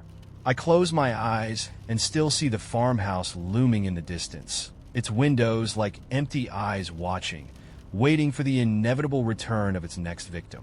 I cannot shake the feeling that some part of me remains back there, forever tethered to that place of sorrow and despair. And so, I continue to live in the shadow of the unknown, with the dread that one day, the whispers will call me back, and I will once again step through a door from which there is no escape. It started with the clocks, At first, it was small little blips in my daily routine. I glance at the clock on my phone while waiting for my coffee, then look again a moment later and see that 10 minutes had passed. I brushed it off, assuming I just zoned out. But it kept happening. I would sit down to answer emails and look up to find that an hour had vanished. I would start a conversation and suddenly be on a completely different topic with no recollection of how we got there. Then things got worse. One afternoon, I was on the phone with my sister, talking about a weekend trip we were planning. Mid-sentence, she stopped and asked, "Why did you just say that?" I frowned. "Say what?" "You just said, 'I can hear them,'" she whispered. My stomach twisted. "No, I didn't." "Yes, you did," she insisted. "You said it really softly, like you weren't talking to me." I laughed it off, told her she must have misheard. But when I hung up, my hands were shaking. The next morning, I woke up feeling strange. It was that sensation you get after a long, vivid dream, when you know something happened, but the details are just out of reach. My body felt exhausted, my limbs heavy like I'd been running all night. But what scared me the most was my phone. The call log showed a phone call I didn't remember making. At 2:34 a.m., I had called an unknown number. It had lasted 27 minutes. I listened to my voicemails, my heart pounding. There was a new message, just static. At least, that's what I thought at first. As I turned up the volume, I heard something under the static. Breathing. I deleted the message. From that point, things spiraled. I started finding objects in my apartment in places I would never put them. My car keys in the freezer, my shoes neatly stacked in the bathtub. I would sit down to watch a movie and suddenly realize the credits were rolling. A friend would reference a conversation we supposedly had the day before, and I would have no memory of it. The worst was the mirror. One night, I caught my reflection looking at me. I don't mean in the usual way. I mean it was watching me, waiting. I had been brushing my teeth when I noticed it out of the corner of my eye. My reflection wasn't moving the same way I was. There was the tiniest delay, like a badly synced video. I stood still, toothbrush in hand, and slowly raised my left arm. The reflection raised its right. I dropped the toothbrush and stumbled backward, but the moment I blinked, it was gone. Just my normal reflection, mirroring me perfectly. I didn't sleep that night. Other people started acting strange around me. My boss at work kept repeating questions I had already answered, looking confused when I insisted we had already discussed something. My best friend texted me, "Are you okay? You seem off." When I asked what she meant, she replied, "You don't talk the same anymore." That's when I really started to panic. One evening, I went to a bar with a group of friends, desperate to feel normal again. I was determined to prove to myself that nothing was wrong, that I was just overtired, overworked, overthinking everything. The night started off fine. We laughed, we drank, we reminisced about old times. But then I went to the restroom, and when I came back, they were all gone. Not just gone from the bar, gone from my phone. No messages, no missed calls, no contact names. It was like they had never existed. I ran outside, frantic, and stopped a woman who had been sitting near us all night. The people I was with, do you know where they went? She gave me a confused look. "You came in alone." I stumbled backward, my head spinning. "No, iwis para." I was with 4 other people. We were sitting right there. I pointed to our table. The woman frowned. "I've been here all night. That table's been empty." I turned and ran. By the time I got home, my mind was unraveling. I didn't know what was real anymore. I grabbed my phone, searching desperately for proof, for any message or call that could prove I wasn't losing my mind. And then I heard it, a whisper, not from my phone, not from outside, from inside my own head. "Stop looking." I dropped my phone and clutched my skull, my breath coming in ragged gasps. It wasn't my voice. It wasn't a thought. It was something else. And then, just like that, everything was normal again. My messages returned. My friends texted me as if nothing had happened. My reflection moved the way it should. I felt fine, except I wasn't. Because even now, I can't remember what I did last night. Even now, I wake up feeling like someone else was using my body while I slept. Even now, I see my reflection hesitate just a second too long when I turn away. And worst of all, every so often, when I'm alone, I hear myself whispering, words I don't remember saying. I moved into my new apartment on an unremarkable Thursday afternoon, expecting nothing more than a fresh start in a small brick building on the edge of town. The unit was modest, a single room with a cramped kitchenette and a bathroom that leaked just enough to be annoying. And yet it promised a quiet life away from the chaos I'd known for years. The move itself was ordinary. Boxes shuffled in, furniture assembled with a few curses, and a brief wave goodbye to the old life. I spent the first few days arranging my belongings and exploring the neighborhood on long, aimless walks along cracked sidewalks beneath towering, leafless trees. It was all so mundane that I almost forgot how much I craved normalcy. Then, one night, while sifting through a box of discarded odds and ends, I discovered a faded notebook wedged behind a loose panel in the closet. Its cover was plain and worn, the pages yellowed with age. At first, I assumed it belonged to a previous tenant, a relic of someone else's private thoughts. The entries, written in neat cursive, detailed daily observations. The weather, the neighbor's cat, even the building's creaks. Nothing overtly strange, just the quiet monotony of life here. Yet as I read further, I noticed subtle hints of unease. One entry described soft scratching noises late at night, as if something were moving just behind the walls, and another mentioned fleeting shadows that shouldn't be there. I dismissed these as the ramblings of an anxious soul, though a tiny seed of doubt was planted in my mind. Over the next several weeks, small anomalies began to intrude upon my routine. Late at night, when the silence of the building should have been comforting, I started hearing rhythmic knocks on the hallway wall, measured, deliberate taps that stopped as soon as I listened too closely. I set up my phone to record these sounds, thinking perhaps a stray animal was responsible.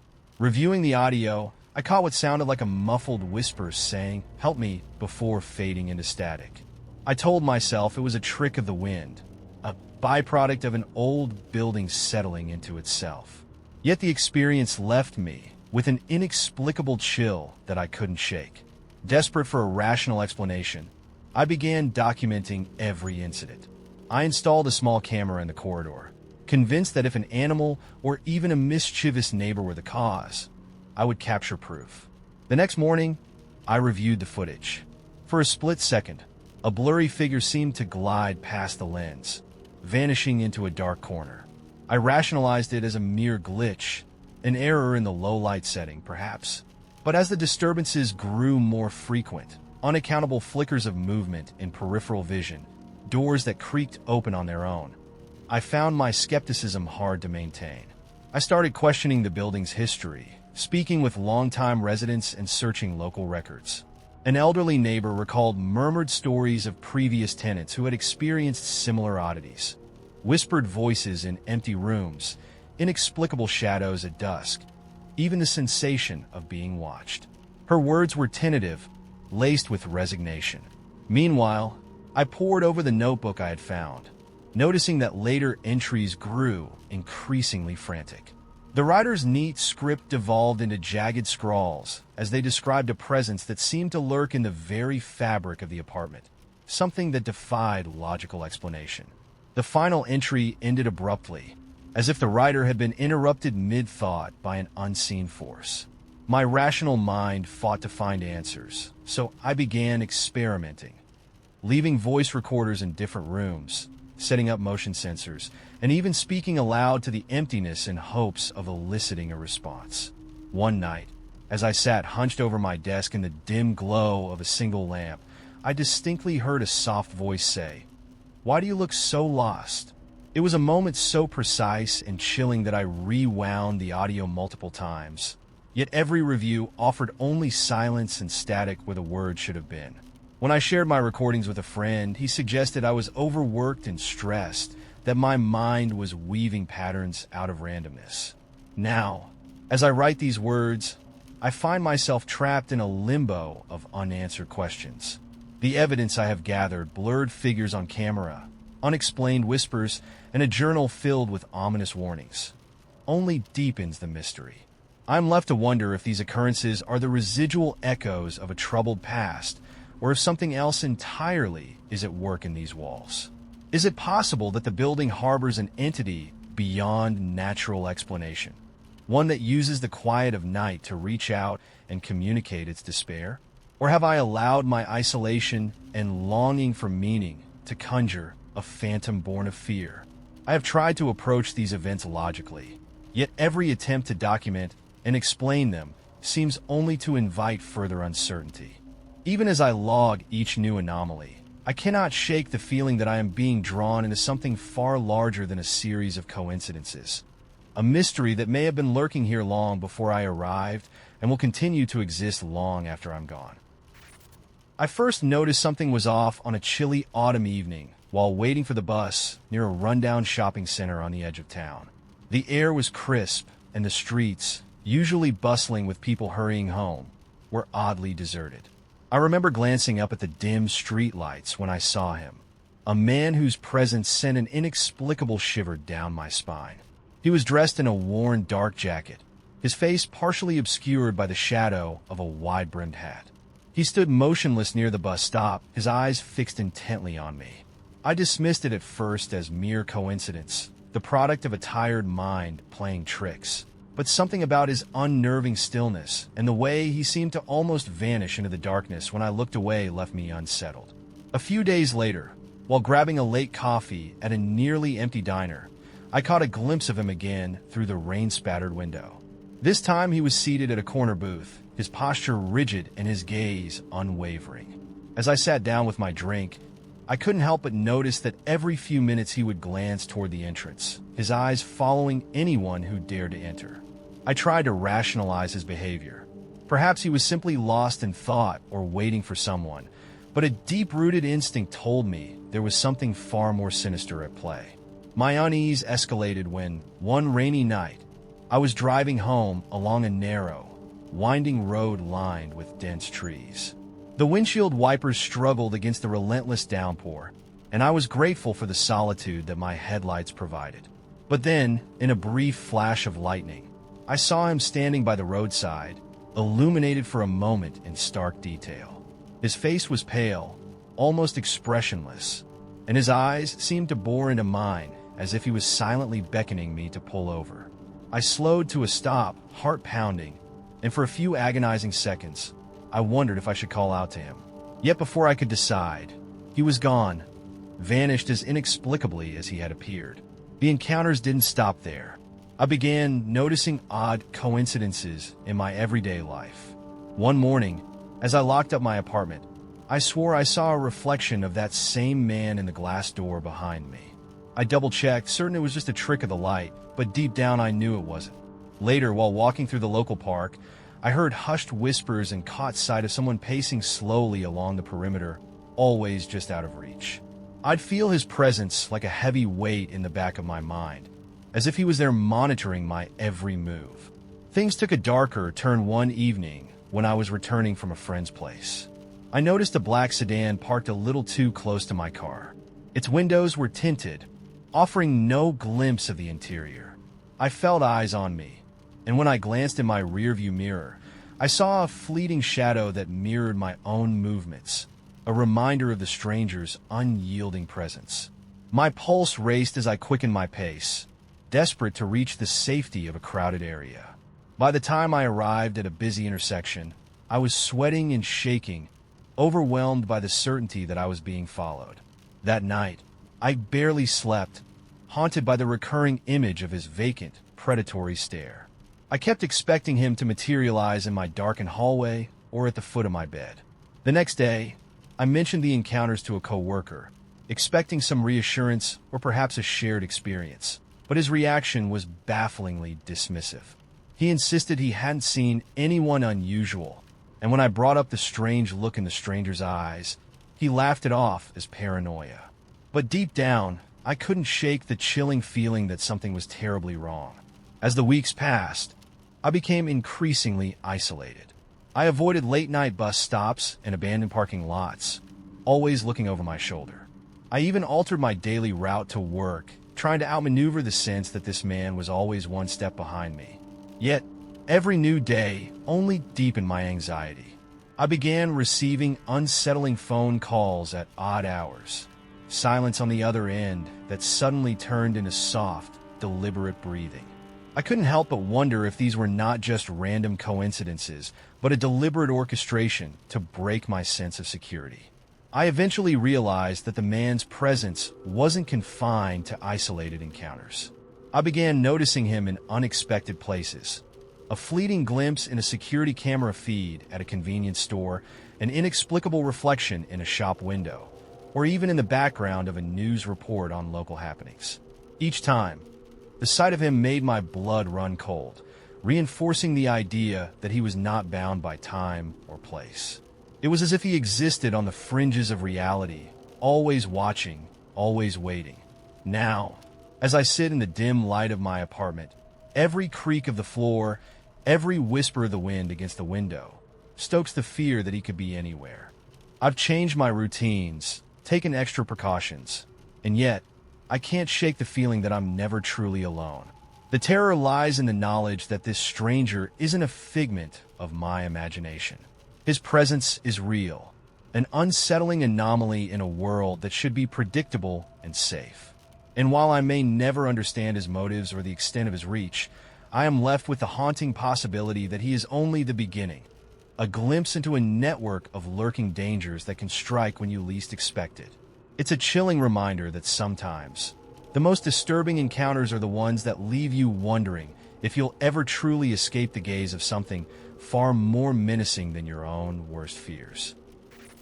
I first noticed something was off on a rainy Tuesday morning when I couldn't find my father's watch, a cherished heirloom I was sure I had seen on my nightstand. It wasn't like me to misplace things, and the idea that I might have simply lost it among the clutter of my small apartment was unsettling. I retraced my steps through last night's hazy memories. A hastily brewed cup of coffee, a half-watched TV show, and then a long, sleepless night with thoughts I couldn't quite remember. By the time I sat down with a mug of tea, the watch was nowhere to be found. I assumed it had fallen behind a stack of papers, or perhaps slipped under the bed. I spent the rest of the day searching every nook and cranny, yet it remained absent, leaving behind a nagging feeling that something was subtly shifting in my everyday life. That evening, while I was returning home from a quick grocery run, I encountered an odd scene. A neighbor I'd exchanged pleasantries with for years, Mr. Hensley, greeted me with a vacant smile and said, "We've already talked about this," as if my conversation from earlier that day hadn't happened. Confused, I attempted to remind him about our brief chat concerning the lost watch, only to be met with a blank stare and a hurried apology. At first, I chalked it up to a momentary lapse or perhaps a misunderstanding, but the unsettling feeling only deepened as similar incidents began to occur with others.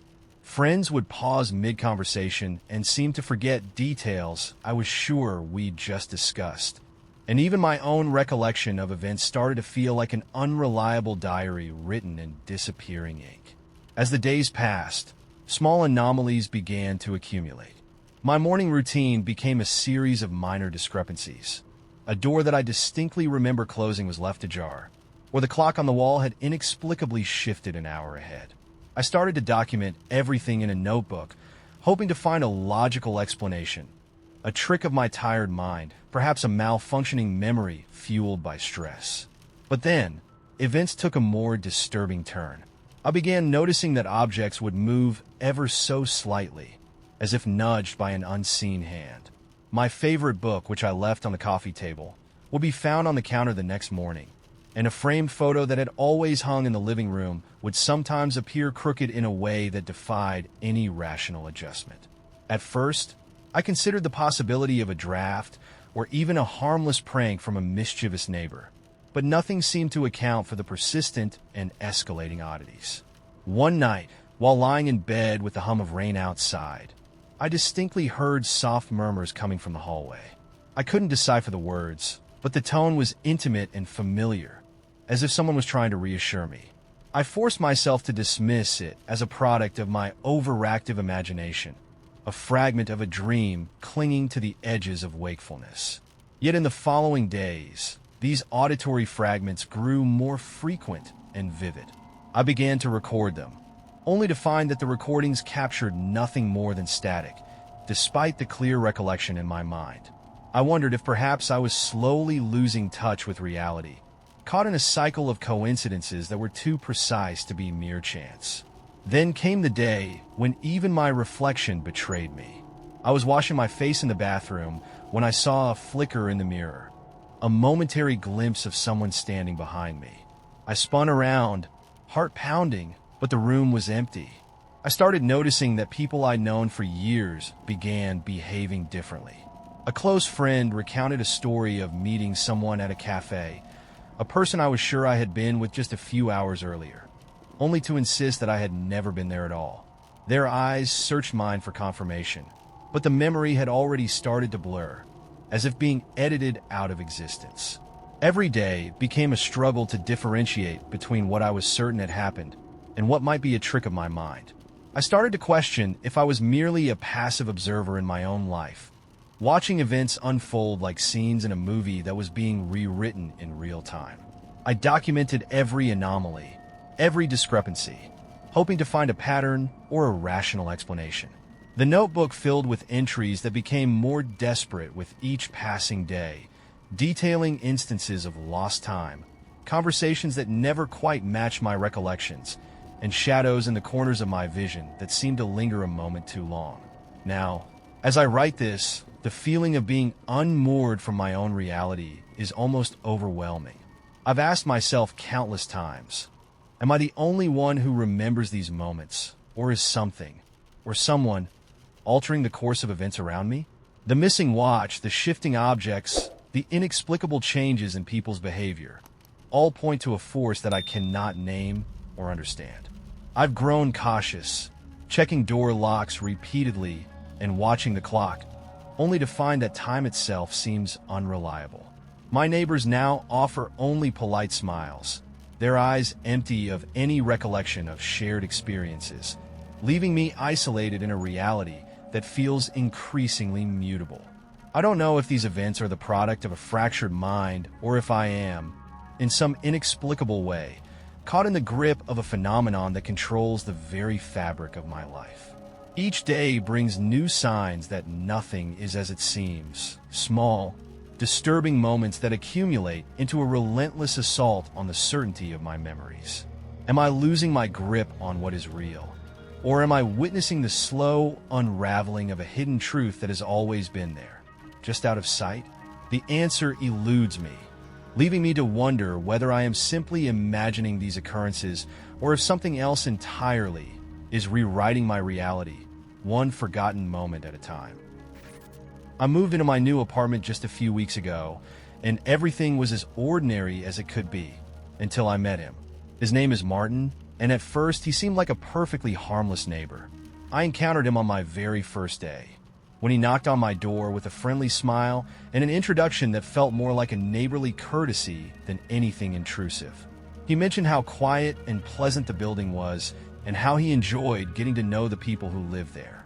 I smiled politely, thanked him for the warm welcome, and chalked it up to small-town friendliness. In the following days, Martin began appearing around the building with a frequency that was hard to ignore. Our initial conversations were light, discussions about the weather, local events, and the quirks of living in an old building. But gradually, his questions started delving into areas that made me uncomfortable.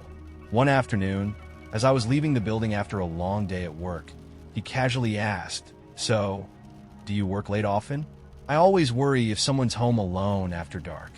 I managed a polite nod and a brief answer, dismissing it as an odd attempt at conversation. Still, the way his eyes lingered on me, a mix of curiosity and something harder to place, left me with a sense of unease. It wasn't long before subtle anomalies began to creep into my everyday life.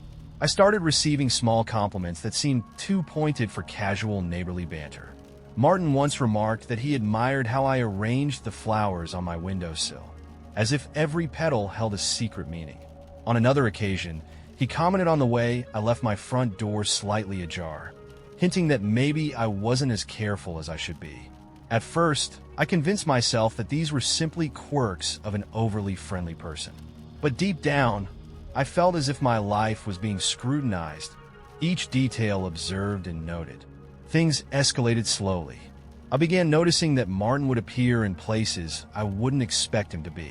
One rainy evening, while I was waiting for my ride outside a local cafe, I saw him sitting at a table by the window, his gaze fixed on me in a way that made my heart race. I excused myself quickly, feeling both flattered and disturbed by his unwavering attention. His behavior became more insistent. He would ask about my schedule, the names of people close to me, and even small details like the time I usually locked my door at night. Each question was delivered with a smile, so disarmingly kind that I was reluctant to call it intrusive, even though every instinct told me otherwise. The turning point came one evening when I returned home late from a friend's gathering. I found a handwritten note slipped under my door. In careful, looping script it read, "I noticed you forgot something on your porch last night. I left it safe for you." At first, I thought it was just a kind gesture, perhaps a forgotten belonging returned by a thoughtful neighbor. But when I stepped outside, nothing was there, only the damp, dark silence of the street. That night, I couldn't sleep, haunted by the feeling of being watched. I half expected Martin to be lurking just around the corner, his eyes glinting in the dim light. The pattern continued. My routines became punctuated with little disturbances. Objects slightly out of place when I returned from work, a familiar scent lingering in the hallway that I couldn't trace back to anything, and always that lingering sensation of being observed. One particularly unnerving day, I caught sight of Martin following me as I left the building. I slowed my pace, glancing over my shoulder, and saw him at a discreet distance, matching my steps as if he were mirroring me. His face bore a soft smile, but his eyes were cold and calculating, a look that made my skin crawl. I tried to rationalize his behavior by telling myself that I was overreacting, that maybe he was just an eccentric with an overzealous sense of neighborly duty. Yet, as the encounters grew more frequent, I began to feel as if I were no longer in control of my own life. Even when I attempted to discuss my concerns with friends, their dismissive reassurances only deepened my isolation. One coworker casually mentioned that he'd seen Martin in the building's security footage outside his office, and thought it odd he was always there at the exact same time I left. Another friend recounted receiving a strange text message from an unknown number, a single word, "careful," that sent shivers down my spine. The most disturbing incident happened on a cold, drizzly night. I was leaving a late shift at work, feeling the weight of exhaustion and the growing dread of another encounter. As I walked briskly through the nearly deserted parking lot, I saw Martin's silhouette emerging from the shadows near my car.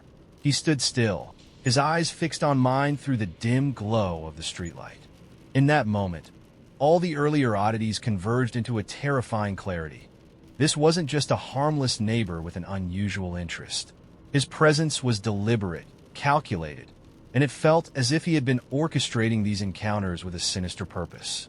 My pulse thundered in my ears as I fumbled for my keys, and I practically ran to my car, not daring to look back until I was safely inside. Now, I sit here in the dark, the events of the past few weeks replaying in my mind like a disjointed film. I've changed my routines, avoided late nights, and even considered reporting his behavior. But every time I muster the courage, a rational voice inside me insists that I might be overreacting. Yet every creak in the hallway, every shadow that lingers too long outside my window, reignites the terror that Martin is out there, always watching, always waiting. I don't know if I'm imagining the danger, or if I truly have a predator lurking on the fringes of my daily life. The unanswered questions haunt me. Was he merely a misguided soul whose oddities I misinterpreted? Or is there something far more dangerous at play here? As I write this, the possibility remains that his next smile could be the one that signals a step too far, blurring the line between benign neighborliness and a deliberate intrusion into my life. And so, I'm left with an unsettling doubt. Am I safe, or have I unwittingly invited something sinister right to my doorstep?